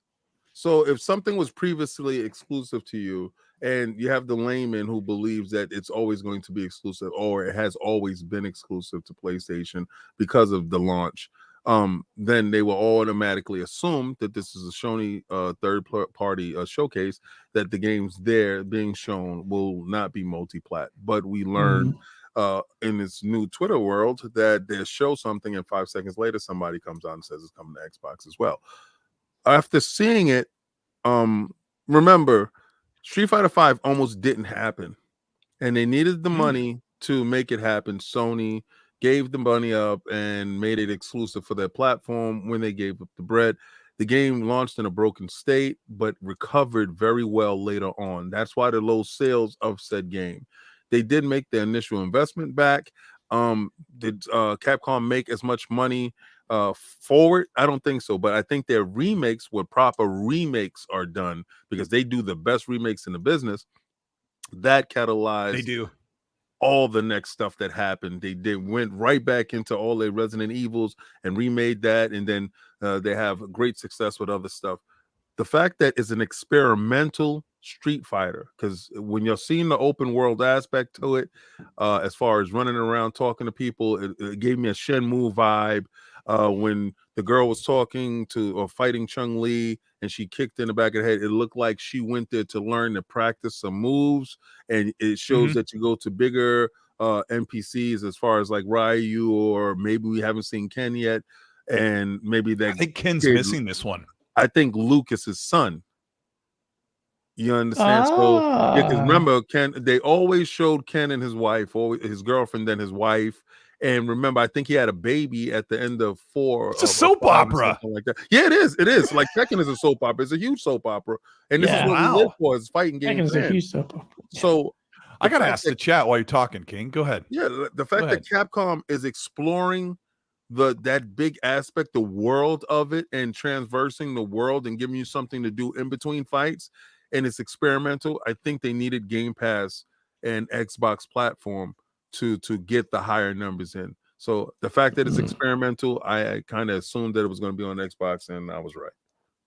Okay, I'm asking the chat right now, if you're listening on the audio version or you're listening just after the fact on demand, I'm asking the chat, are you buying Street Fighter 6 day one? And keep in mind that for about a decade, Xbox fans who are only on Xbox have not had access to Street Fighter. So Street Fighter 4 was on the Xbox 360, so they have not had Street Fighter. So I wonder if people are hungry to get back or if they've moved on. And we did quite a bit of talking about Killer Instinct early on in the show.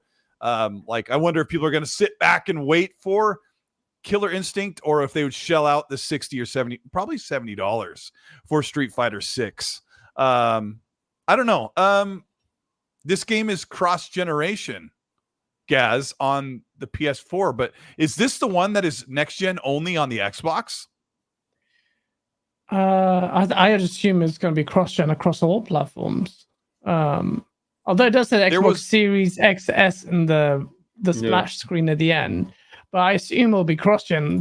There's no reason that game would be next gen only. It's not like it has to be. Let me check, because I think there was chat, you can help us out. I thought this was the game that was listed as a cross-generation on PlayStation, but only on next-generation consoles on Xbox and PC. Gosh darn it, I can't find it, but the chat. Oh, so it's only come out on Xbox Series X and S? Well, that's what it said at the bottom. It said on the Xbox channel, it said PS4, PS5, Xbox Series S and X, and PC. Did not say Xbox One. And maybe that means the Xbox One's so weak it couldn't handle it, and so they didn't even bother. But I don't know. Cloud. They have the whole cloud. The Xbox One can play the cloud, so it's no problem. That is a thing, isn't it? They can move forward. It's crossing only to PlayStation, says Nick. Yeah, and I'm checking online, and it does say that. It's because not they don't have the cloud. Yeah, I mean, cloud won't be good for a game like that where you need have the ability timing to do it. No latency. Yeah, the cloud. Yeah, no, but the cloud isn't there, King. It's just not there. It's like the tech isn't there. It's getting there. If you're wired in on your console and you're playing on an Xbox One, it might work, but that is the most you need timing more than anything if you're playing online. And the latency is not good enough. Worse hampering of their own internet outside of cloud. But let me grab a couple supers here. We got a Mocha Smiley. Thank you so much for the $5 super. And Raiden Blade, who's been a member for 11 months, says Spider-Man coming to Xbox, next God of War coming to Xbox. No, I don't think so. Here's Mocha Smiley. He said, I would love to see 1 versus 100. I would stay on that. You know, it'd be hilarious if it went to PC and Xbox just grabbed it as a as a Game Pass game. It's gonna be in the Xbox store. Is it gonna be an Xbox? No, it's not. You know what's so funny about the Spider-Man thing? We said this on Gaz's show and Gaz and Ace's show the other day, King, was that Spider-Man is the most highest selling IP of PlayStation's library right now. They sold 33 million copies, which is unheard of for an exclusive IP. PlayStation had every reason not to put this on PC, and they put it on as quickly as they could. Right after they acquired Nexus, and they said, hey, Nexus, you come in on Monday, and we want that Spider-Man PC port ASAP. I want it on my desk. That's why people didn't think it was going to happen. The remaster too, so you get the nice face, the new stuff, everything, and Miles Morales. And Miles Morales of all things. Jenny Knight Peter with Australian $10 says, get a burger for yourself and Hargeet Chani on me at the showcase. Enjoy, gentlemen. Very jealous. Jedi, I would love to have a big fat juicy burger while I hang out with my boy Hargeet Chani. Thank you so much for that. Plus Jackson with a $5 says, and Gaz, you should have been there. I don't know what to tell you. I don't blame you. Next year, I'm there. When King is there, I'm there as well. Hargeet does not do hamburgers. I can attest to that. Sorry, Hargeet, for them even saying. Well, no, Hargeet will take the bun off because he's got to be slim and trim and looking great.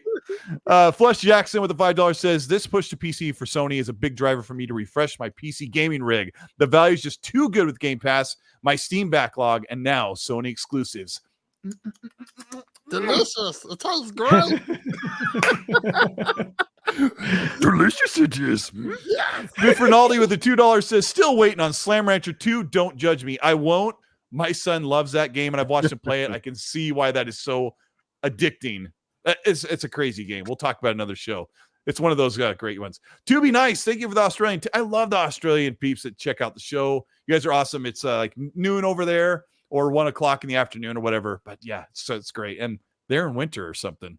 They're crazy over there on that side of the world. But he says, will Diablo Immortal release with microtransactions will be detrimental to Blizzard's reputation? And does this conflict with Microsoft's contractual agreement to acquire them? Gaz, do you think that once Blizzard and Activision are in the house of Xbox, they're going to knock down these microtransactions? No. No, probably double down on it. No. I mean, it's a big money maker. It's been reported that it's $100,000 to fully equip your characters in Diablo Immortal on free-to-play mobile. I'm not playing that game because that's half of what King spent on statues this past 2 years.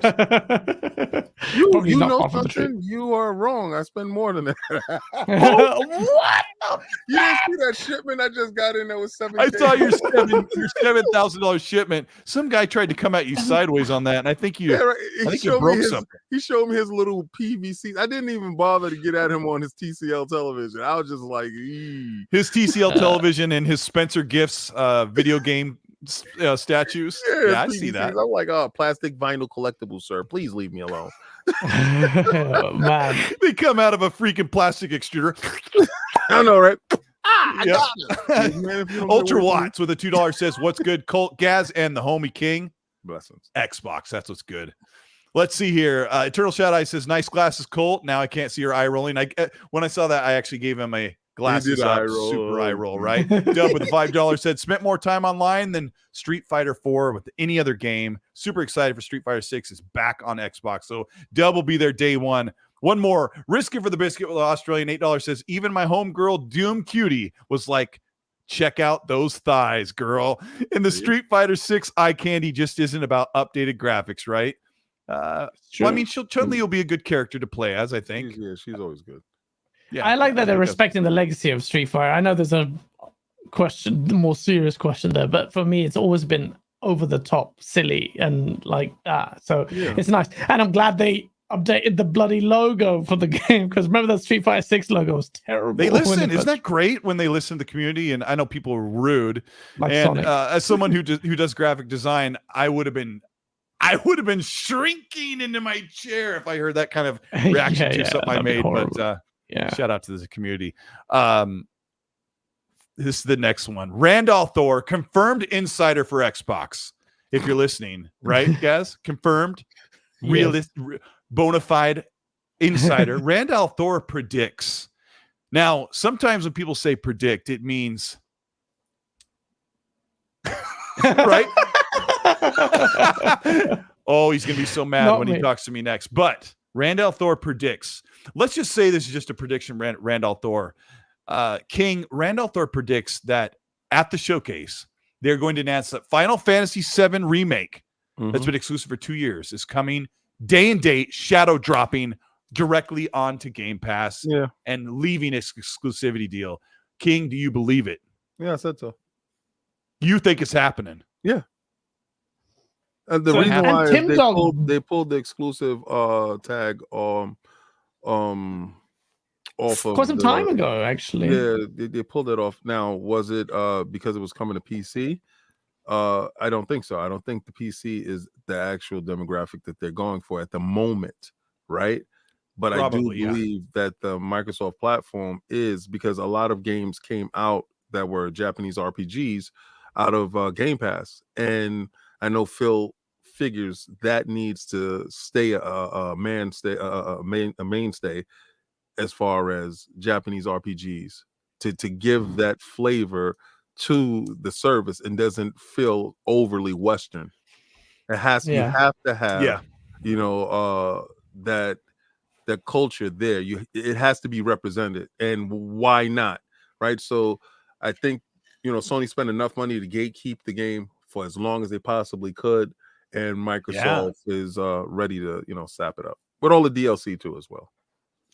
Ooh, like a full package. Now, Gaz, I think this is the only Final Fantasy game that is not on the Xbox, as far as I know, because in 2019 they put almost every Final Fantasy game on Game Pass. So, Gaz, what's your reaction to nice fluffy blonde hair and huge sword? What's his name? Cloud? Cloud McStrife. Cloud McStrife coming on. Cloud McNugget.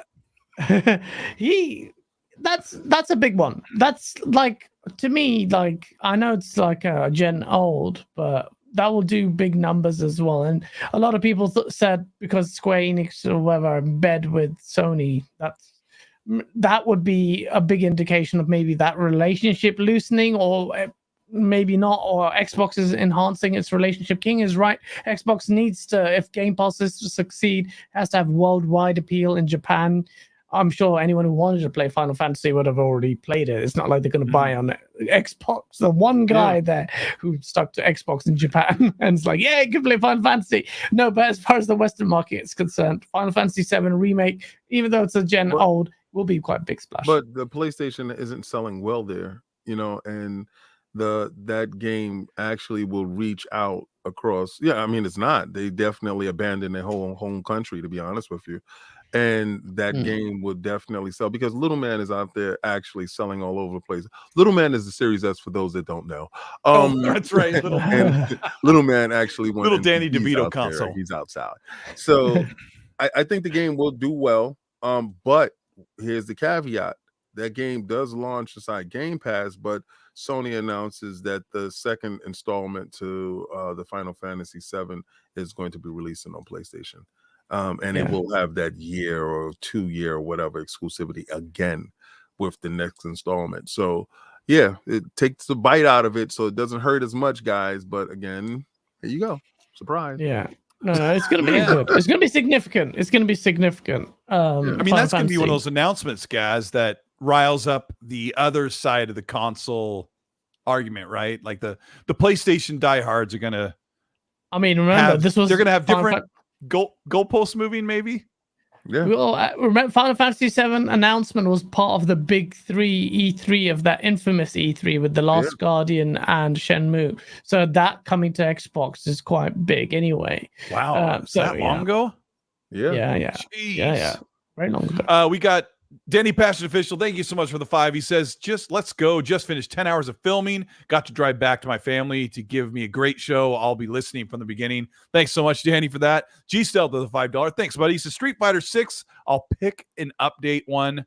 I'll pick an update one because I'm from the old school. I used to play that at the donut shop when I was a kid. Oh, donut shop. Oh, do we still have donut shops? Not really. Yeah. Oh, we do over here. Yeah. Dang it. Grumble with the $2 says, "What's the best Xbox fight stick?"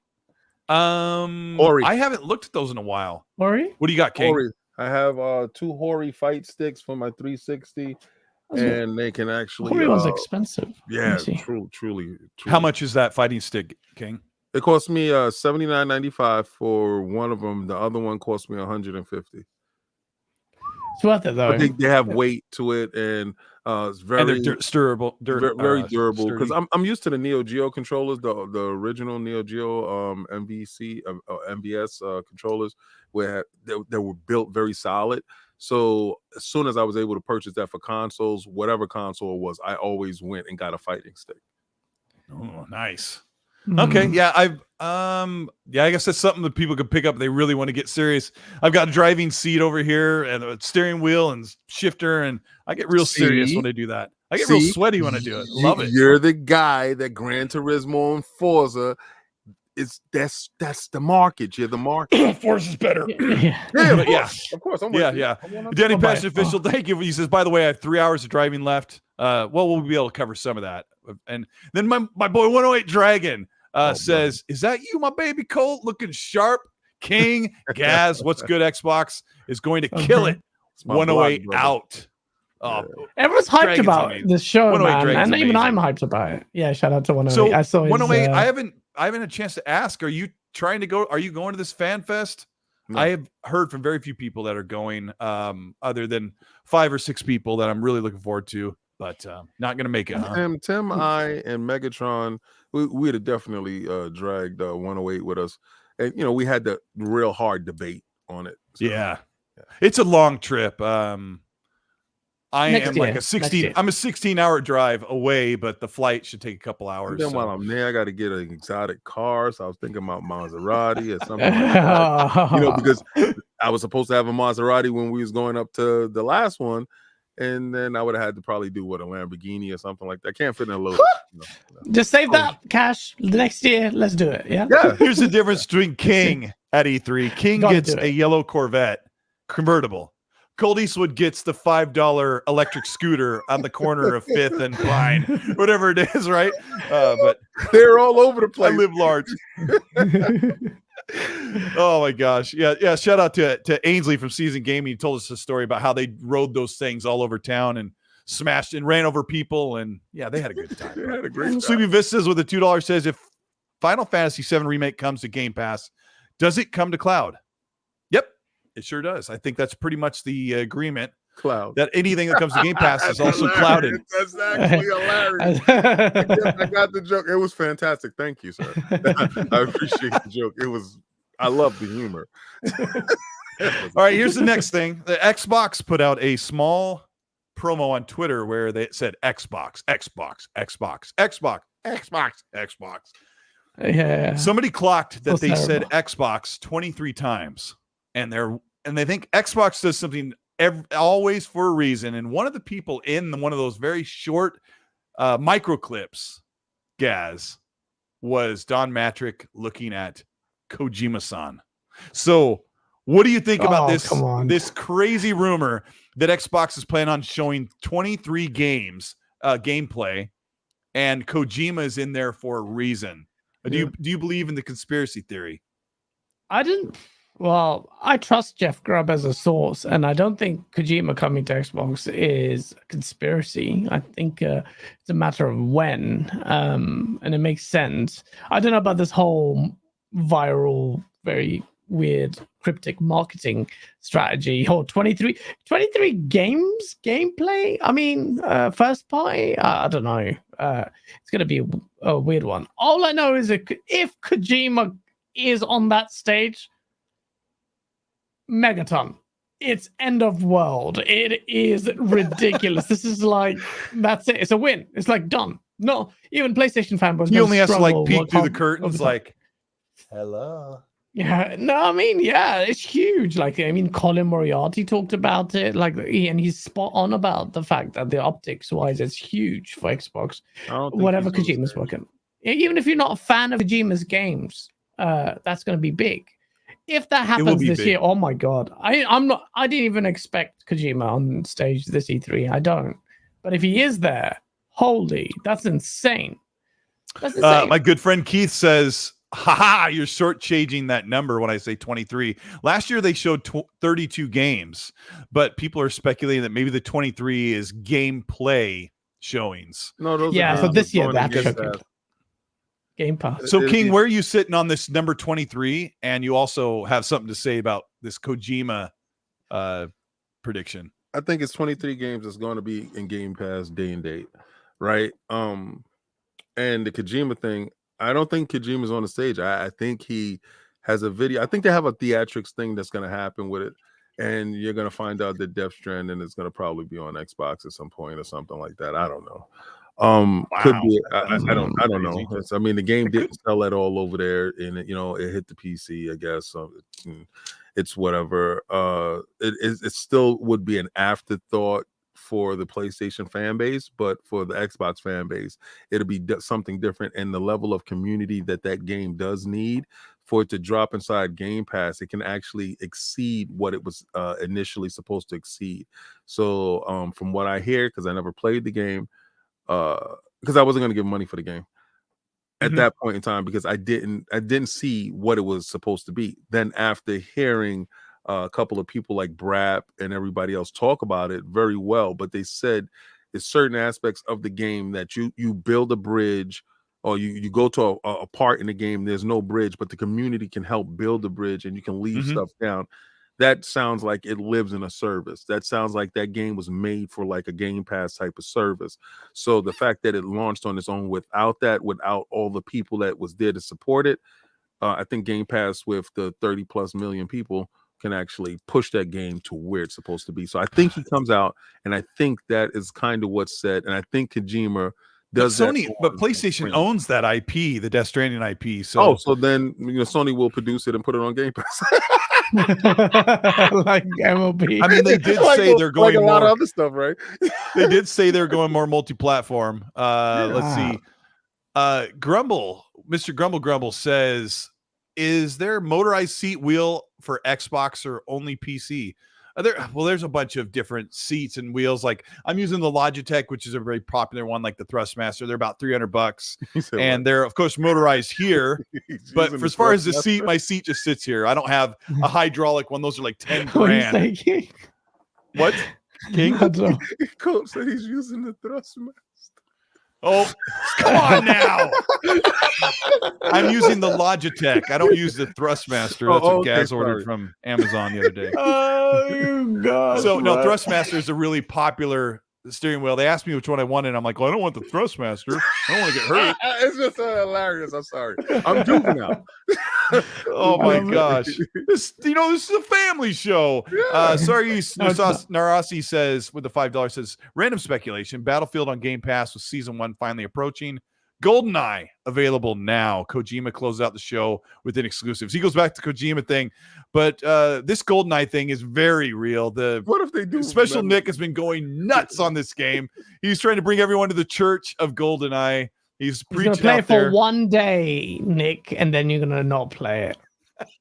Yeah, that's what's gonna. I love GoldenEye. I played GoldenEye more than you did, Nick. But that game, it's gonna be good. It's gonna be at the showcase, and yeah, it'll be fun to play online. It better have online multiplayer. But then that's it. No one's gonna. I don't know. I see you in chat. Apparently, it has a thing where you can go back to the original graphics back and forth, like the Halo Combat Evolved 10th Anniversary Edition. But I'm not super excited about it. But if everyone, you never know, that could just blow up. I have no idea. But what about Battlefield on Game Pass? This game fell on its face horribly, guys. I know you were so excited. You were telling everybody, you and Dealer were telling everybody how amazing Zocker. You guys are like, oh, it's so amazing. Look so good. Which game? Battlefield 2049 or whatever it's called.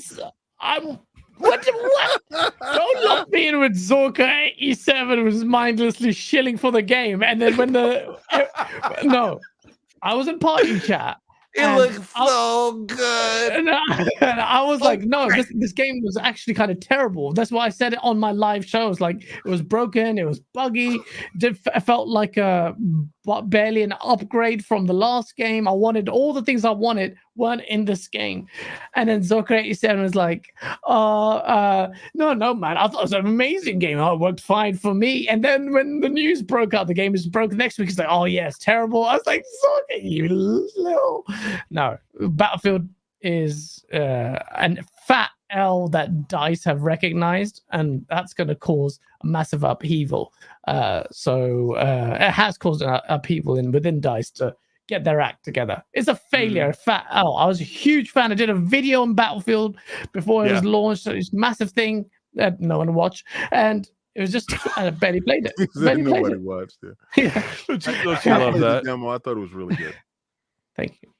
Well, maybe I don't know. Sometimes like Game Pass could save a game and bring it back. You never know. I mean, I didn't give two craps about the Avengers until I played the campaign on Game Pass, and I'd highly recommend ignoring all the content except for the main story and have a really good time. Yes, we got Churro Bear with a $5 says, "Love the show, guys. You're talking about Killer Instinct earlier. Got me to install it. I actually installed the game before the show started. Guys, you want to fight? You know, get the cloud out." Yeah, I will already fight. But Killer Instinct, I'm not that good. When it came out, I was amazing. Saber Wolf was my main, but I haven't played in a while, and people are really good at that. So when Street Fighter 6 comes out, let's do a community thing. I will beat the crap out of everyone.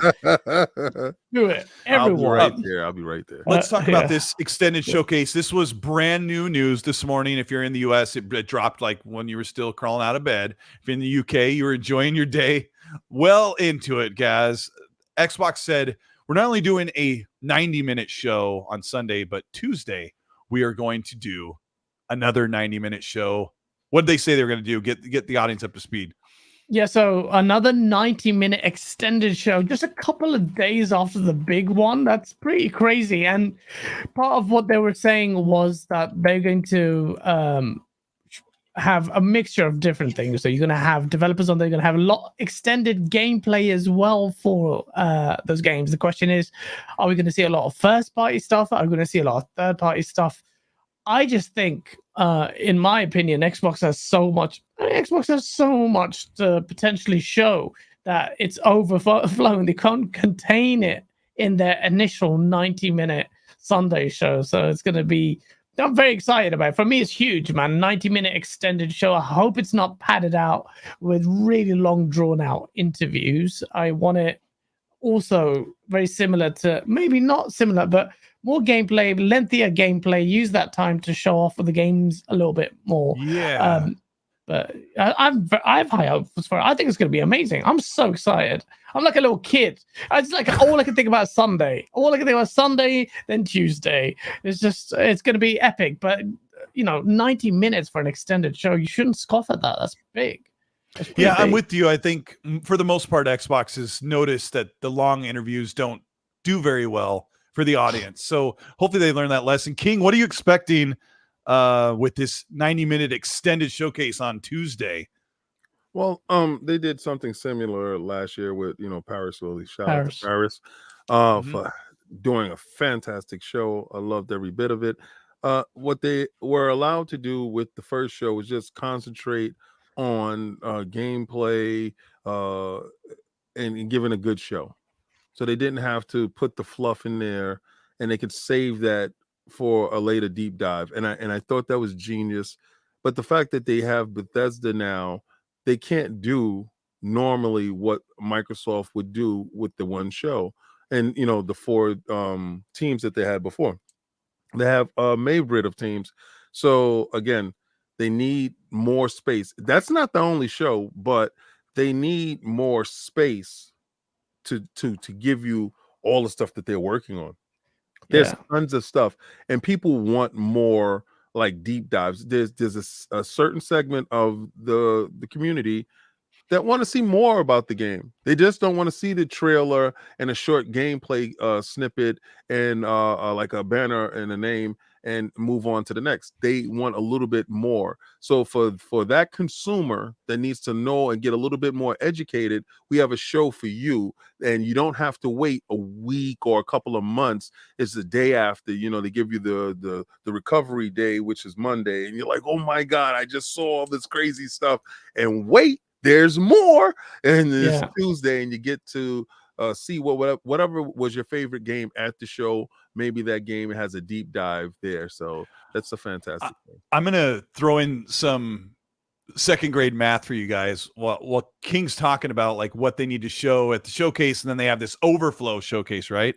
So if they show 32 games at this 90-minute Sunday show, the simple math is each game gets 1 minute of screen time, 58 seconds of screen time. That is all that they would get. So if a game, like if Starfield gets a 3-minute trailer, maybe it's only 23 games that are shown, because you have to give them all at least 2 minutes or 3 minutes. Maybe one has 6 or 8 minutes. So King's right. If they're going to show 20 to 30 games like they always do on Sunday, that Tuesday morning, guys, is all about giving some of those big games a little more extra time, to give them a couple of minutes at least. So what do you think, guys? You think that sounds about like a pretty good calculation? Absolutely. You think last year was slightly very different kettle of fish from this year. Last year, they relied heavily on CGI for their main show because it was early on in the gen. Now the devs have had time to sink their teeth into it. You've got, like King, you've said, a myriad of studios, so much content. There's no way you would be able to contain it in a 90-minute show where even like that 90-minute show, it's all about just a boom, boom, boom, next one, boom, boom, next one. Even though you want to see gameplay for a lot longer, 10 minutes, for a game that may be coming out this year, unannounced game, whatever. They don't have time. They can't afford to do that. That's the amazing position Xbox is in right now, that it has so much content that it can't contain it in a show. Whereas like a few years ago, when you were still hyped for E3 and it had nothing, it had 4 studios. Like now it's a whole different kettle of fish. The Tuesday show is a necessity. That's why I was really excited. I pushed that out. I was like, 90 minutes. It's just a couple of days later. It's going to be, I hope it's going to be this, and I'm very confident it will be. It's going to be that necessity of gameplay showings, more embellished shows. I mean, there could even be 3 or 4 games, like really lengthy, but that alone is superior to what they showed in the extended show last year. So I wouldn't compare it to last year. I think it's going to be way better. Yeah, you're spot on, Gaz, because last year and the year before, they wanted to let Xbox fans know, we've got studios, we've got games in the works, we're going to tell you what they're working on. And that's what they did for 2 years. And now you're at the end of the road. There's no other option other than to show a metric ton of games. And what we're hearing, like people like Tim Dog, who talk to people in party chat behind the scenes that are, come on. What can I say? What can I say? Tim Dog. That's all Tim Dog say. says, Tim Dog King, knows. You want gameplay? You gotta get gameplay. Yeah. There's gonna be. I believe Tim Dog. A ton of gameplay there. Listen, you don't speak into a void when you're talking to Microsoft. Everything that you talk, it's hitting different people there because they're watching and they're listening. All right, because they want to be the best at their job. At whatever it is, a lot of guys give Greeny a lot of slack. I mean, a lot of flack. Yeah. I give him slack. they give him slack. Right? Shout out to Greenberg if he's watching. I'm looking for you, Greenberg. You watching? I love. Say hi. I love Greeny. He's amazing. Passion. But what people aren't talking about is marketing has stepped up in a major way. And, ever since the acquisitions, the teams have got together and they've worked crazy hard on producing the stuff. But I say this to say, Microsoft needed 2 separate shows because of Bethesda, the acquisition of Bethesda. How many shows are they going to need when they get Activision? I was about to say that. 90 minutes ain't going to cut it, baby. That's true. It's true. What are they going to do, Gaz? A whole week. Honestly, what are they going to do when they have another 11 or 10, at least 10 studios. I think it's 9 or 10 by the time everything is third show coagulated. or make the shows 3 hours longer. I don't know. Just block that week the out. week of Xbox. Can you imagine a whole spectacle like a week of Xbox? And it sounds really fantastical, but it's not. There's so much content tap for Xbox. That's why it's so exciting. E3 all by themselves. 100%. Like come back to the Microsoft Theater, and it's just ridiculous. Activision, man. We're talking about Activision. Call of Duty alone was a force. Can you imagine that? Just part of Xbox, along with ZeniMax's whole suite and Xbox's first party suite, like of game studios. It's too much. It's too much. And they guys want more acquisitions. Well, who else they gonna get? What are you? Yeah, like just chill. They've got enough. They've got loads, man. Don't worry, everybody. Like once all these games pour in, it's really going to go down to the whole goalpost out in the parking lot where, Xbox has more games, but they're not as good as these 3 over here. Yeah, but that's going to happen for sure. But I want to ask you guys. I want to ask you guys about a couple of big games for the showcase and where they're seen and what to expect. The first one's an easy one. King, I want to ask you about Avowed. Obsidian's been working on this game since 2018, maybe earlier. Yeah. And Jez Corden over a year ago saw gameplay. He described it in a great article. He described what it looked like and how it looked like it felt for gameplay wise. What are you expecting from the big name Avowed at this showcase on Sunday? I think you're going to start getting dates. Oh, really? How soon do you think I think Avowed the game can be ready next year? Next year? Okay. Yeah, I think that game launches next year. I mean, Obsidian may, surprise you. I think every year a different developer is going to take front and center on that stage and be the focal point. And I think this year is Obsidian's year. I think we get more of Outer Worlds 2 information, and that's my pie in the sky stuff because they showed it a little CGI trailer of it last year, and I think we see something of that game. Josh Sawyer of Obsidian retweeted the Xbox Showcase announcement the other day with a small emoji of putting on fingernail polish, and he said, "Anyway," and I think we can all assume. Yeah, I saved that one. We can all assume that he is waiting for his big reveal of Project Pentiment. Yes. Excuse me. But I don't know if that has to do with Avowed because I think he's laser focused on his game. But I think King's right. I think Obsidian. I think it's Obsidian. They have a ton of stuff. Yeah. Way and too I much. think they take front and center. Here, I really do. I really believe so. I don't know why. Right. And I can't say I know exactly why. I know Avowed is what everybody's looking for. Mm-hmm. Outer Worlds really hit that sweet spot with the game. Right. And I think the anticipation for the Outer Worlds 2 is incredible. Project Pentiment, I want to see it.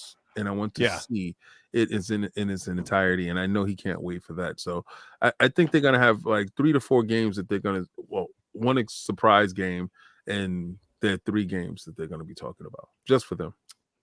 Okay, I've got a curveball for Gaz. How you doing, Gaz? I'm literally downloading Outer Worlds because I haven't played it. Don't ask me why. I know. Oh, man. I just you have so many games to play. 60 frames, bro. It's a neat little game. It's really good. And it's a really nice looking game too. How you doing, Gaz? You're doing a good job hosting the show, bro. No, I'm here with King. I'm just enjoying the company, bro. Let me ask you about. I don't remember where we are on permissions so let's tread lightly here. What's going on with contraband? Because I know some information spilled out, but I don't know if it was approved information. Do you remember? I'm not saying anything after the Fable fiasco. I'm not saying anything. I'm going to sit here quiet. I know Jack. I actually don't know anything about contraband. What are you talking about? Okay, well, I don't want to get into another problem, so I'll just say I don't think I had predicted that we may see contraband, and maybe it could be a surprise ready release, but it's a big online co-op game, so maybe they need more time, but we'll see. Yeah. But they haven't been working on that one that long. but it's Avalanche, the team that makes Just Cause. So I'm kind of excited about that. I talked about it last week, the whole King, like you're with me, right? Like we're from that era where you got muscle cars and that 70s music going on. But the curveball that we learned about was that game takes place like in like Thailand area or something like that, over on that side of the world, South Asia or something, I think it was. Oh, is it? Contraband in South Asia? So wicked. At first it's like, it takes place in the 70s. It's going to be like a 70s, I don't know what they call those movies, but the 70s heist movies, like the, I don't know, they were really popular back in the day, like the muscle cars and the chase scenes and stuff, but they're throwing an extra spice in there by having it take place outside of the US. So really crazy. I don't know. That's a wicked, King. I like that. What do you think of Contraband? This is from a studio that's been there up at the top, and lately they've been kind of struggling to get back into relevancy. Well, I love Just Cause stuff. So, and I love how they can do an expansive world with the level of stuff that's going on. So I don't know what to expect from the game. The premise of the game sounds decent. The locales in the game sounds intriguing to me. When I actually get a chance to see the game, then I can really give more about it. But when you give me a CGI trailer and you give me a name and you give me a synopsis of the game, all you did was just tell me to sit down and wait, stupid. Like how can I keep a idiot in suspense? Well, that's what they did, and I'm just sitting there like Redfall. But when they actually show gameplay of it, because I'm a proponent of gameplay and actual in-engine stuff. I'm not that CGI dude that want to get hype over that. Give me that gameplay, give me that, and then we can talk. Because if it doesn't look up to snuff, then I'm just gonna be like, whatever. Yeah, and I think we're expecting a third person driving, third person on foot. I would just imagine Just Cause in a next generation quality mixed with what we like to do with our friends in Grand Theft Auto. Yeah, but then, people can get iffy about that, right?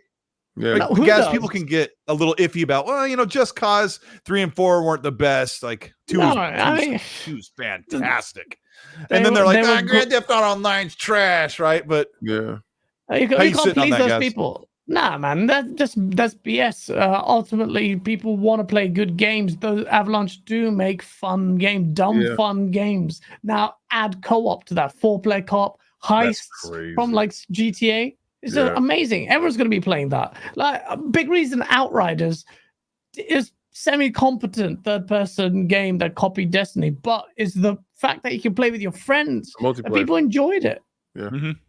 Yeah. So I'm not quite sure if Contraband's ready to be seen, but who knows?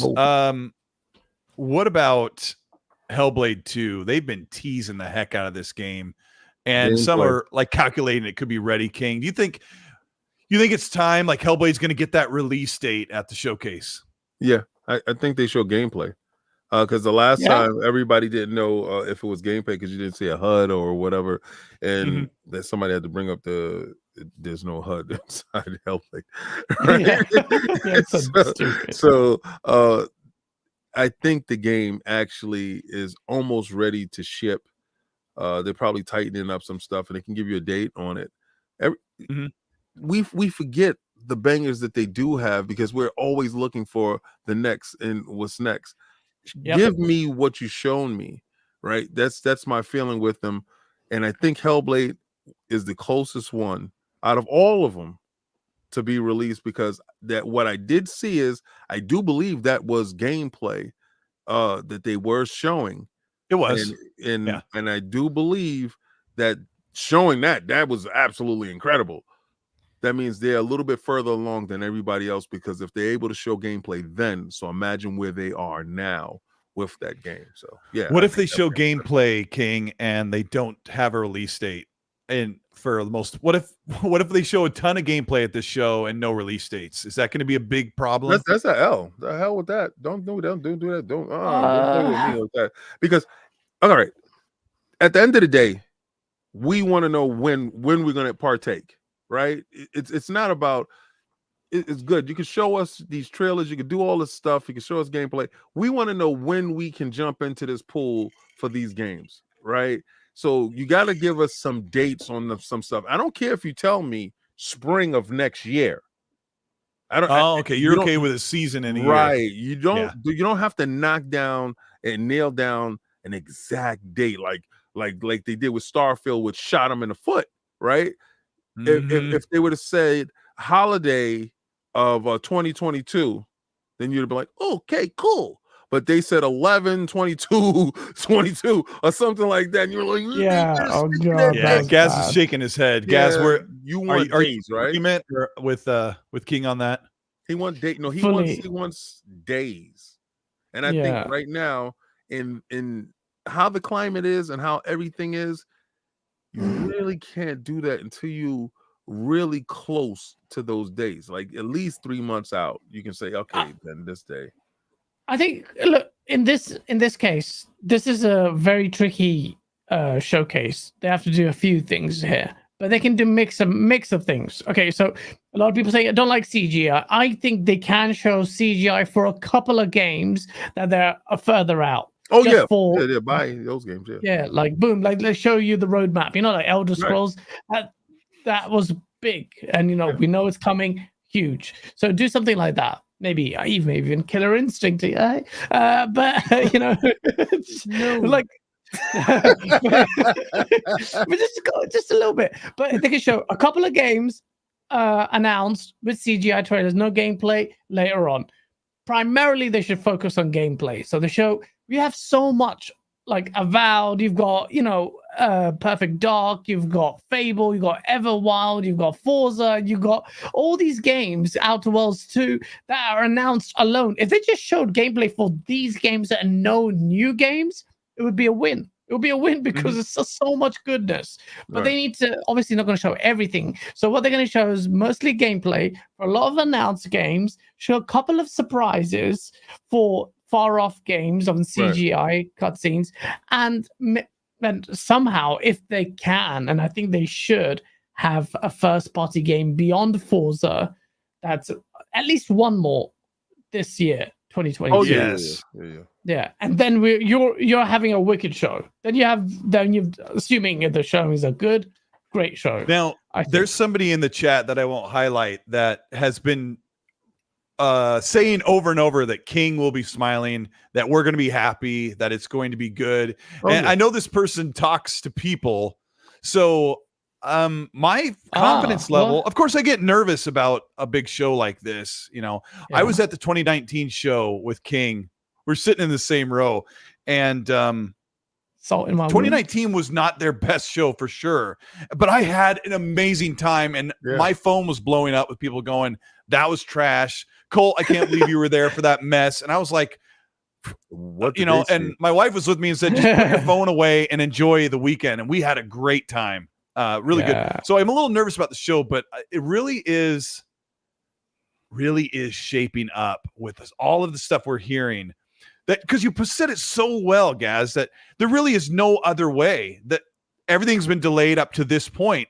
All they can do is show gameplay and release marks or release targets. Like that's all the show is going to be. And I think King's someone in the chat is saying no dates. Yes, and I think this person in the chat has been saying that if this is what we want, I think we're going to be very, very pleased. And it's really come to the critical mass where they don't have any other choice. Unless a game is running into a major delay, we're going to be seeing gameplay, and we're going to see. As hard as I've been on Phil Spencer, I do think Phil Spencer recognizes exactly what needs to be revealed. They are aware of it. Who's that guy? Phil.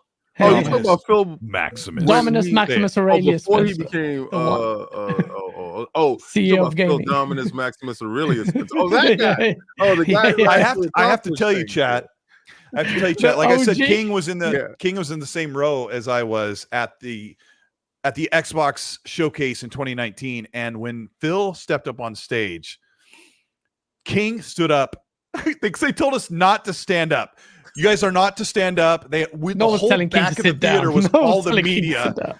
King stood up, and he's so tall that everyone in the entire theater can't see past him, and he yelled, Phil Dominus Maximus Aurelius. You did that. You did that. No, He did. did. No, he's So crazy. loud. I love And it. Phil did one of these. You have to do it next year. Yeah.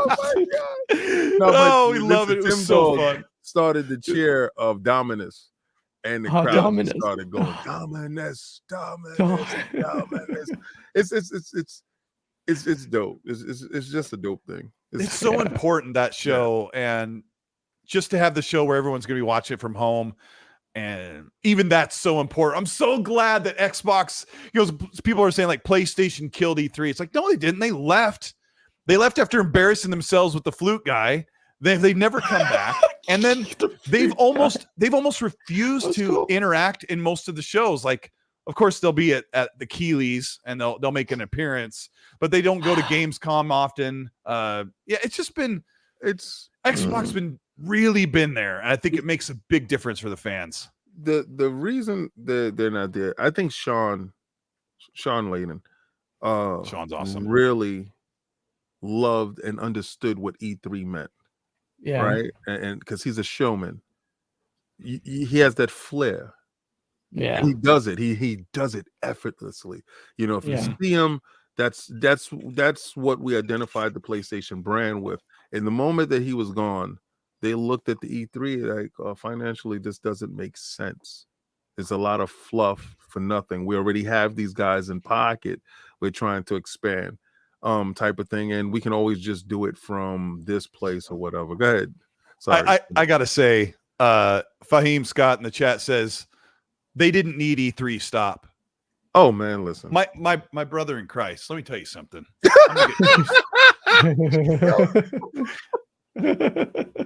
Why do you care about what PlayStation needs? You should be caring about what you as a fan need. Yeah. And you as a fan would love if they had a big E3 showcase along with everyone else. So if you're only on PlayStation, you can celebrate that big moment when they do that hour or hour and a half for you, the fan and the consumer. You don't need to be worried about what they need. PlayStation dropped out because they didn't want to spend the money. Yeah. And they left you high and dry, my bro. Bro, you in that suit and the shades give me some Ric Flair vibes, man. It's like money. money.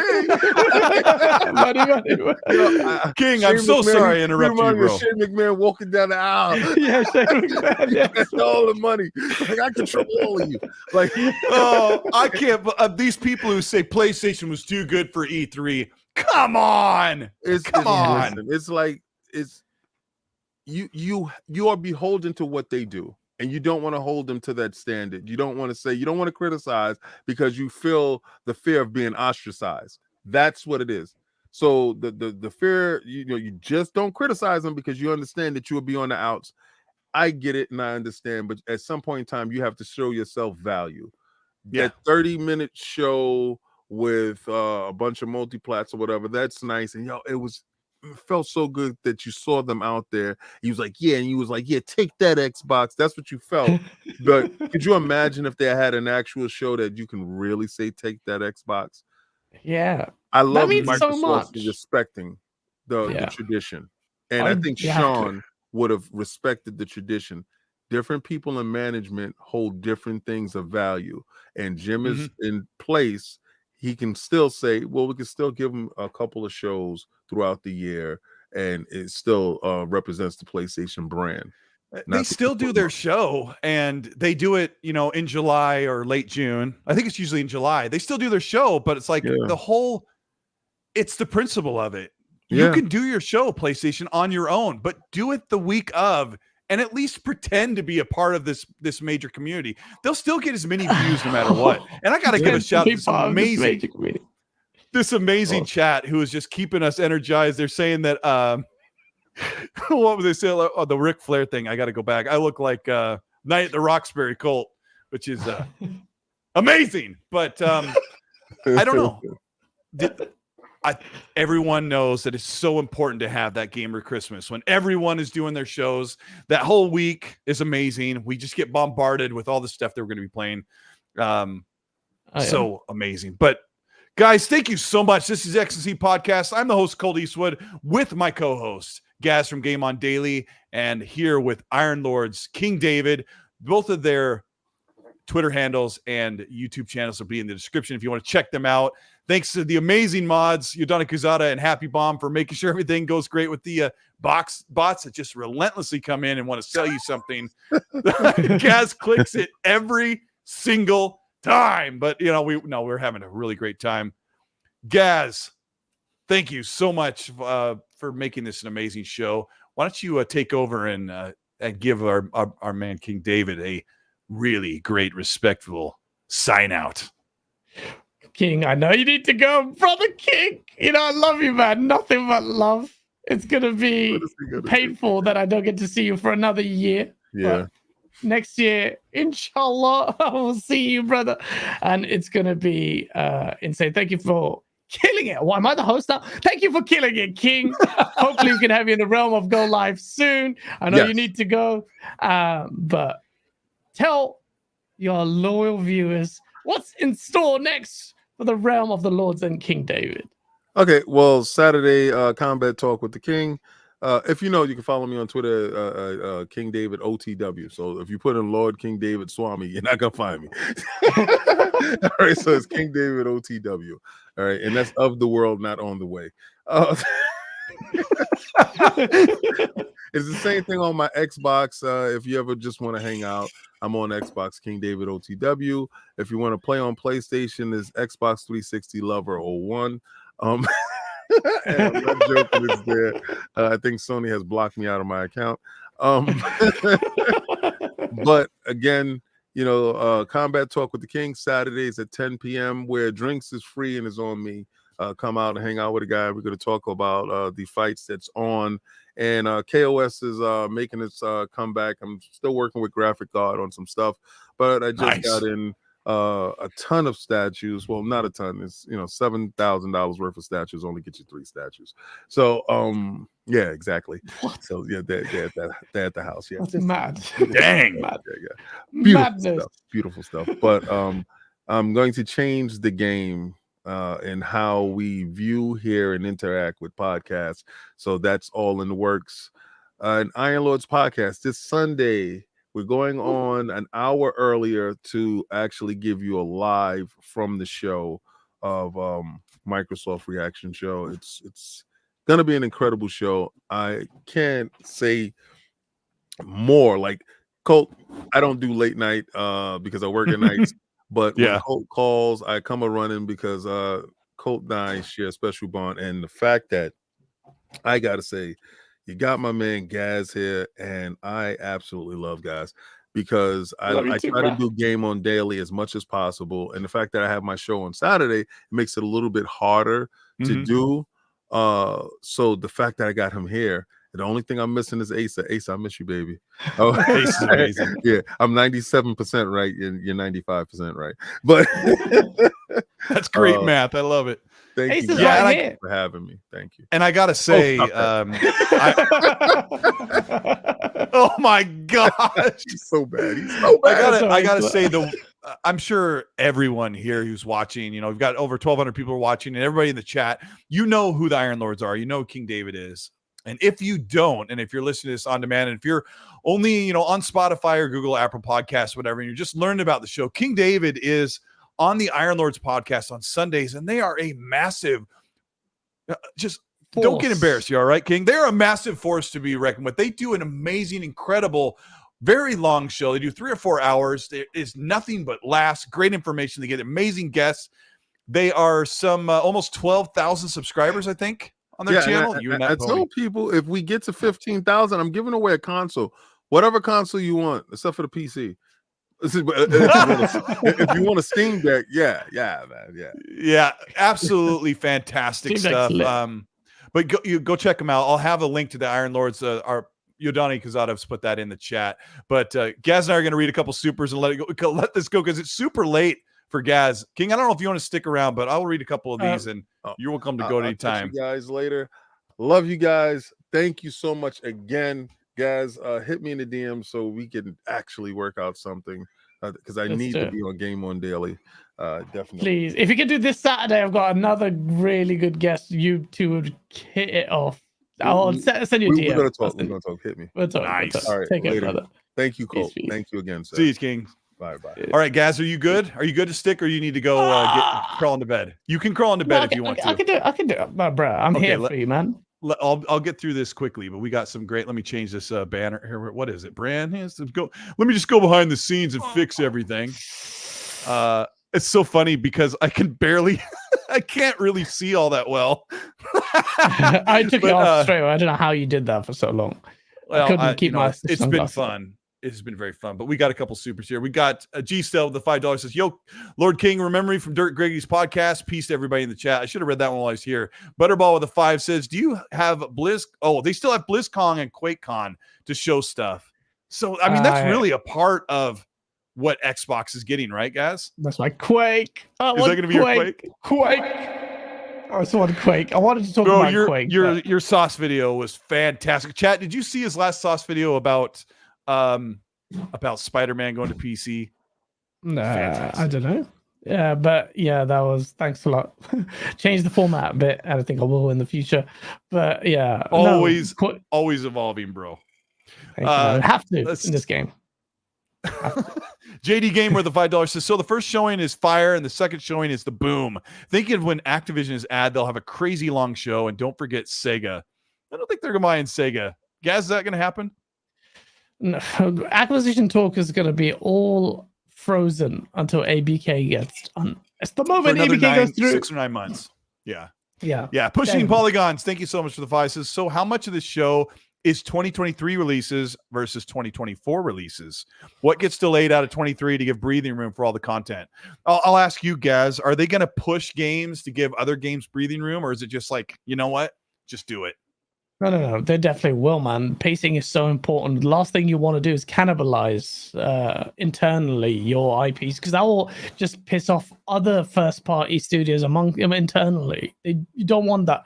Very tight balance, balancing game there. You give each team their chance to shine, you mean? Exactly. Give each team the chance to shine. Give them breathing space, and it's a very hard task managing all of that. That's what people don't understand. And the ABK thing will add a tremendous weight to that and a tremendous burden to that.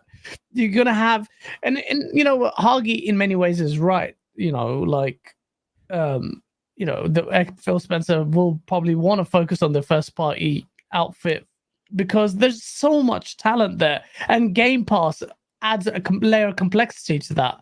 Because with Game Pass, you also have to get the right type of game and the right season as well. So, yeah, they're not going to do an all-out, let's just throw everything out there. That would be so short-sighted and stupid. Microsoft would not do that.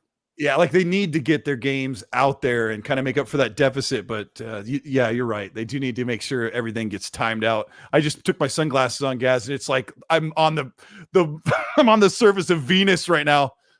Okay, so grab another one. Wolf Assassin, who's been a member for 13 months, says Fable is my second most anticipated exclusive out of the Xbox after Starfield. So I just want to know, will we see Fable at the showcase, even if it's just in engine? You talked about this on your show. Yeah, I think they should. I think they might do as well, because ultimately, you know, with the rumors, some piece of talked about this, so they may want to dispel like any concerns. But I've always said they should do a flyover or something to show off. Perhaps maybe not gameplay if it's further off, and I think it is. But you never know, man. Playground games are so talented. A flyover. A lot of people are like, what's the utility in a flyover? Like, but that's better than nothing. There's a lot of utility to that, right? Graphical capabilities. To know what the game's going to look like and what the environment looks like. And I don't know if there were, I wouldn't expect to see characters in it, but at least to see what that world would look like might be. Yeah, visually important. At least. You know, Forza Horizon won Game of the Show at E3. And really, the main reason why it won Game of the Show, let's be honest, graphics. It was visuals. And it was not. It wasn't just all of the visuals. It was that one or perhaps maybe two scenes where they just showed a mountain And you're like, oh, okay, that's a real world setting. And then it switched. Yeah, they showed a couple of environments that look like real video footage.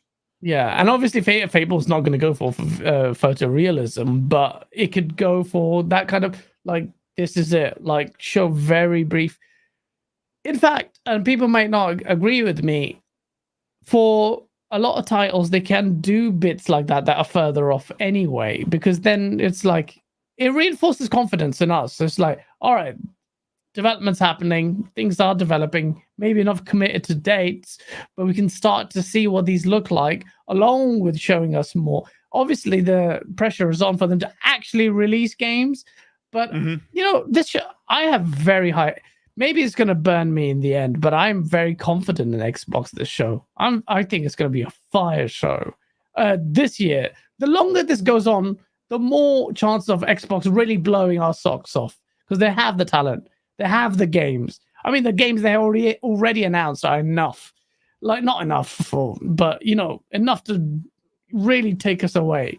So, yeah, flyover or not, Fable might get a little showing.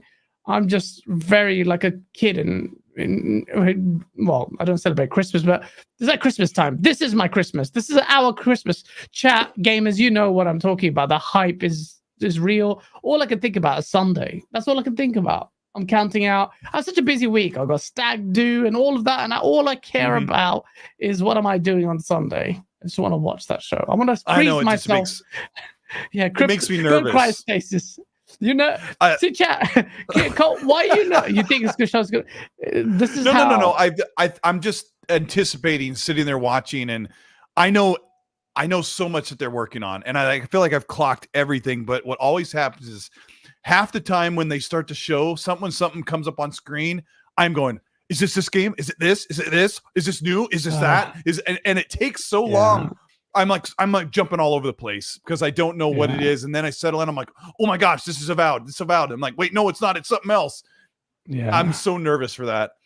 Jonas the Dad with the $2 says, killer show as always, guys. Loving the king. Red Wolf with the $5 says, what's first in the game memory that comes to everyone's mind when you hear the words Mass Effect? Great show, guys. P.S. Colt, I sent the club reminder for me to make a club. What's the first in-game memory that comes to mind when you hear Mass Effect? What's your big memory? You're the Mass Effect fiend. You tell me what you think. I'm going to see what I know what I think. I mean, it could be anything, but like a great memory that comes to mind is sitting in the Normandy with Thane and talking to him for what seems like hours. When he just talks about his religion and his the biology and everything that goes along with his home world and how he was raised. And I don't know, it's just such a great moment, even though it's not when you're doing shooty. For me it was Mass Effect 1 when you saw the Reaper ship that looked like a hand. The design of that looks really it's like that, isn't it? Wait, that's actually very accurate, chat. Look at that is a Reaper ship, just like that. Shepherd. I love and to be honest, the highlight for the whole series would have to be the conversation between the Reaper and Shepard. And that was the first game where you open the terminal. We are Legion. We are Legion. Oh no, whatever it is. That was just that's pretty good. Yeah. It was such a good because we demand it. You exist. It was so good. Like very Flood vibes, very the Gravemind kind of vibes, and I love that. So for me, it's very rare these days that a antagonist legitimately scares us, and it's been a while since I've had that moment, guys, where like I was talking about last week about Gears, like the Berserker like legitimately scared me back in the day. We haven't had those moments, so I'm looking forward to that with the new stuff that's coming. Neil B with the $5 says, hey, Colt, Gaz, and the King, with games having the ability to constantly evolve, what's your definition of a complete game? What does your complete game have to have, Gaz? That's a brilliant question, actually. Again, like the definition of what a complete game has changed considerably. Now, I'll go back to Halo Infinite, and I asked this question as well because we know it's a 10-year game. So and I'm not going to crap on Halo Infinite, but what I would consider a complete game is a game where you are at least told one part of the story in totality where you feel satisfied as far as single player is concerned. Like a certain part of a story has been told. If you looked at the Matrix movies, the first Matrix, in fact, that was it. That they didn't need to make any others, but that was the story of. Okay, let me give you Dune. A lot of people, the Dune movie, a lot of people said nothing happened. Nothing happened. He had a load of visions, and he just that's it. But that whole story was a story of his prophecy and him realizing prophecy. As far as gaming is concerned, a total package is one where you feel like you're satiated as far as the story is concerned and excited for the future. Because let's be honest, a lot of games have sequels. So you're like, this part of the story has been told. I'm satisfied. And that's why I'm not happy with Gears. Gears never made me feel like that after the first one. Oh, wait, after the second one, maybe. It just felt like I was just wanted to finish the story, and I was like, I don't remember any of it. I don't remember who I chose at the end of the last Gears to die. I was just like, literally, I was like, this is lame. That was a good moment for me, but I kind of I mean, each their own. They removed the fright and mystery from the enemies after so long, and they tried to bring in new ones, but I don't know. Let's see, we got Ralph Wiggum with the $5. Thank you, Ralph. Says, Colt, you're going to use that jacket for FanFest? I dig it. Good job, guys. It's a whole suit, actually. And no, I don't think I'll wear it. I think I think you should wear it. I think it just might be too wacky. I don't know. I might think about it. I'll have to take in the pants. I like them to be nice and slim and trim. You know what I'm saying? They're a little bit baggy. I wore this at Halloween. I was dressed up as a pop. Don't wear it with the whole suit. That would be crazy. That would be like some Joker vibes. Wear it with like some jeans or like chino. Yeah.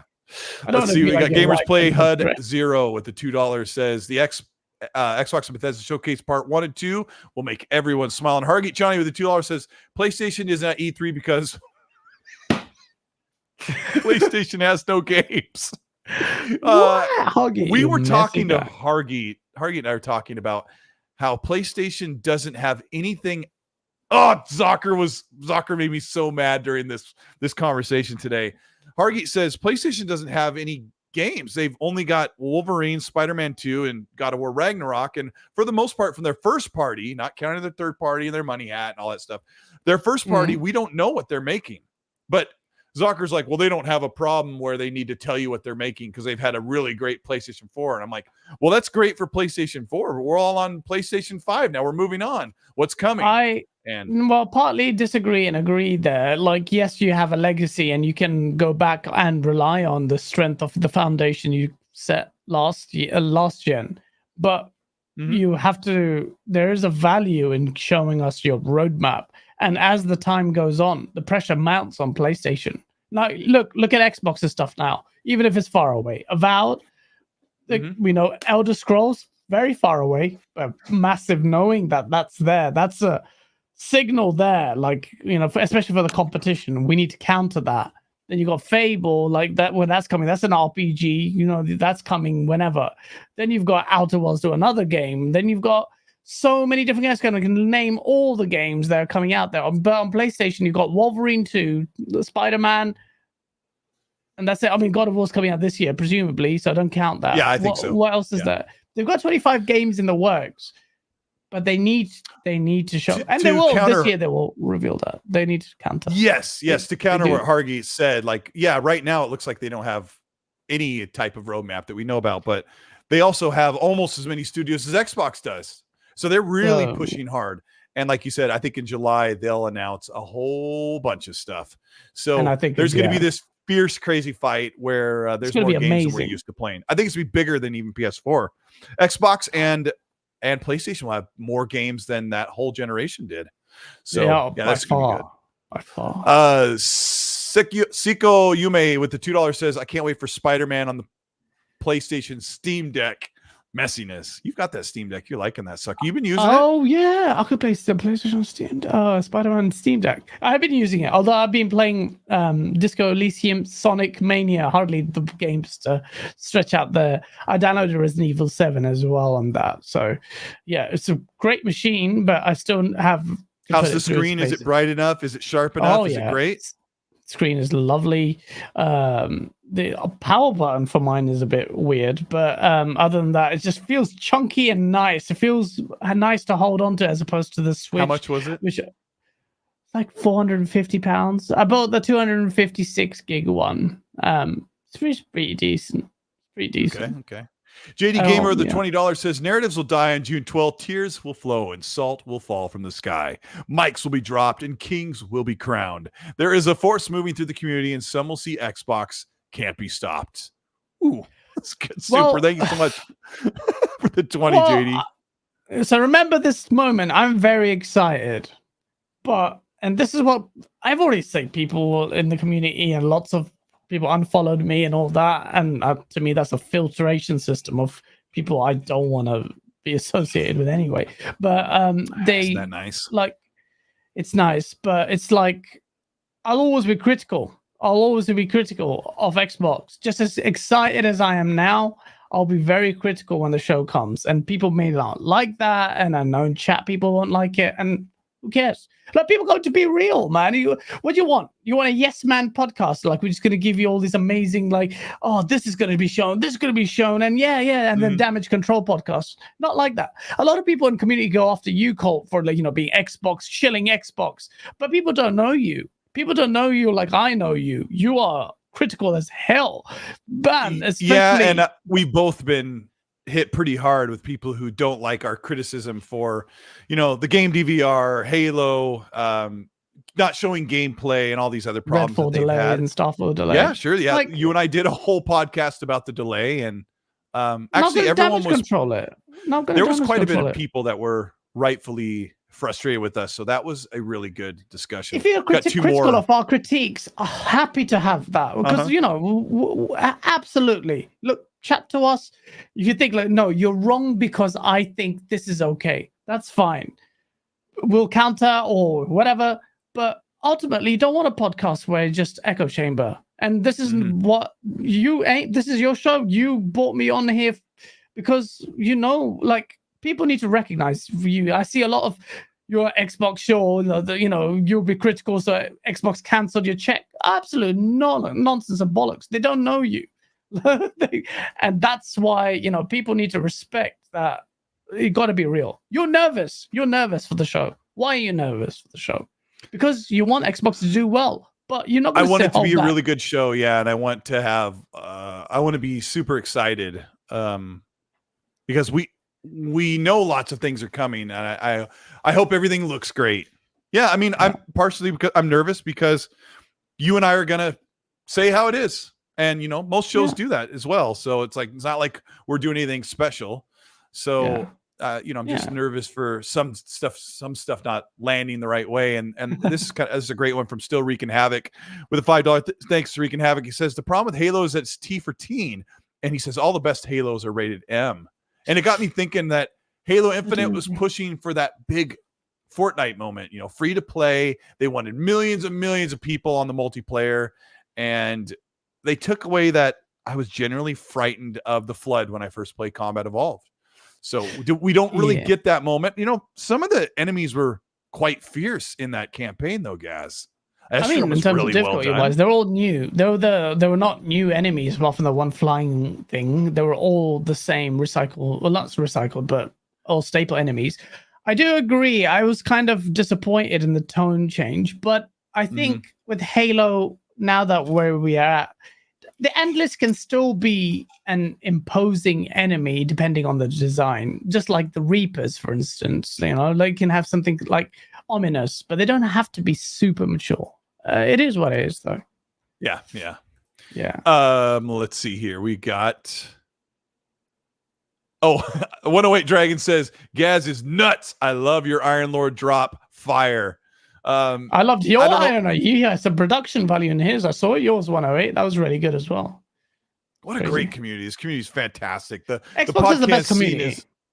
And the podcast scene is so jam-packed. Like, there's no wiggle room, like everybody's elbow to elbow, but they're so fantastic, and they're all really super supportive. There's all this cross-help and cross-pollination going on. Yeah, exactly. Like, we're all impregnating each other. It's nice. That's what pollination is, though.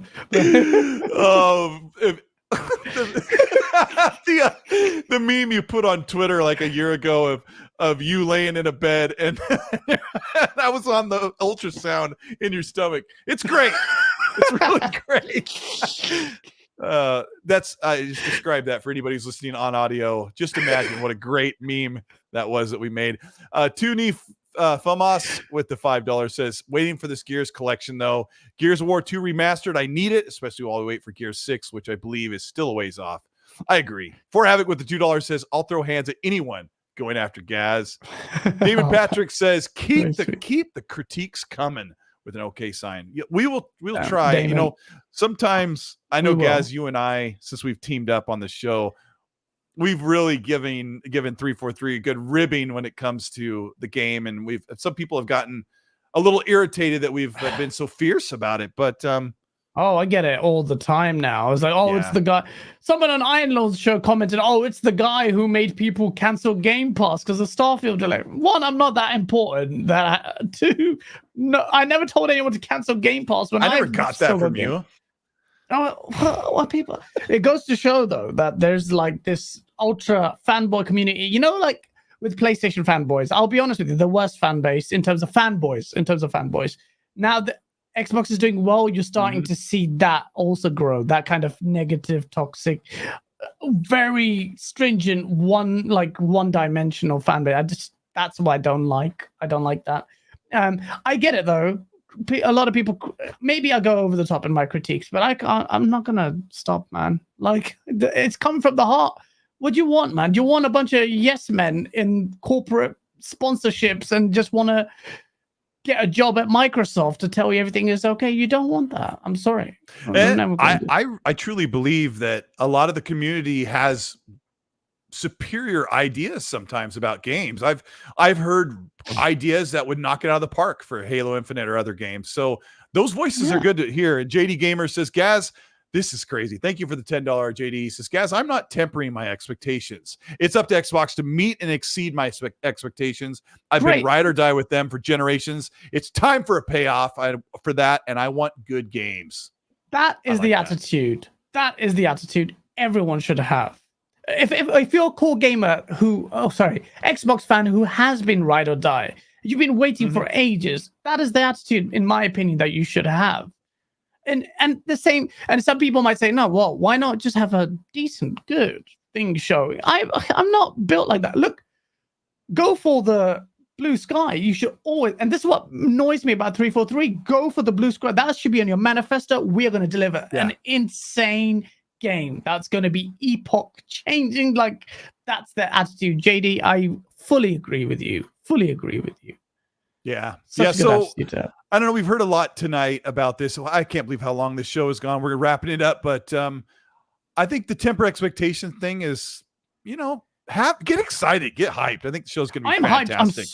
I'm super hyped. Look, if a corporation can benefit from all the hype that all of us generated naturally and reach to meet that, right? Yeah. And if you can take the benefits and all you, like 343, you reap the rewards with pre-orders and all of that, with all our hype and forgiveness for all your shortcomings, multiple ones, then of course you should be subject to critique.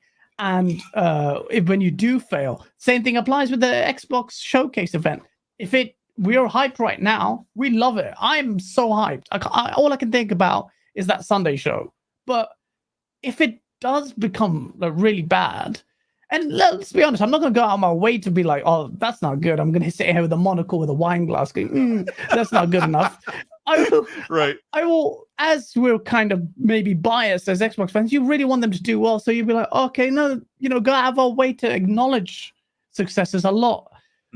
So, like, I don't know. I'm super hyped. I'm a bit nervous, as you could tell as well. Like, it's just a gaming fan, and I just I want it to be good. I'm just really excited.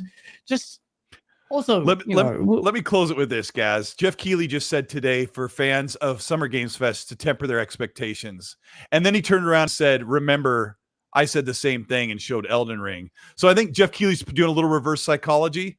So I'm thinking it makes sense. This week and the weekend, and then Tuesday, it's going to be exciting time. So don't let people tell you where to set your hype level. If you're excited, freaking enjoy it. Gaz and I are pumped. The chat is pumped. We're going to get out of here. This is the XSC podcast. We run live on Monday nights at 5 p.m. Pacific time, or 1 a.m. to 4 a.m. sometimes in the UK. Gaz, I owe you a big one for staying out this late. You're so amazing.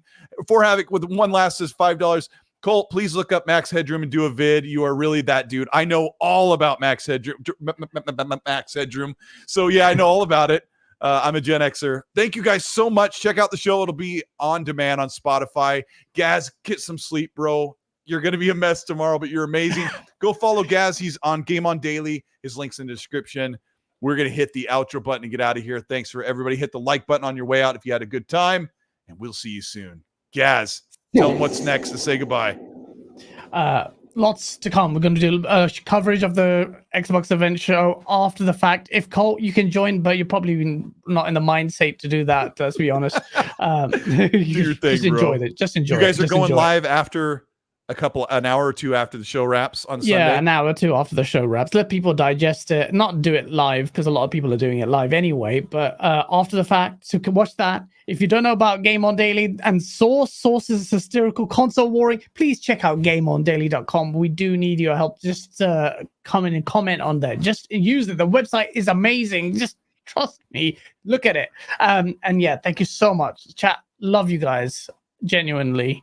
Smash that like button if you haven't. Yes. See you. We'll see you next week. Back here in the same time. You guys have a great one. Please tuck me in.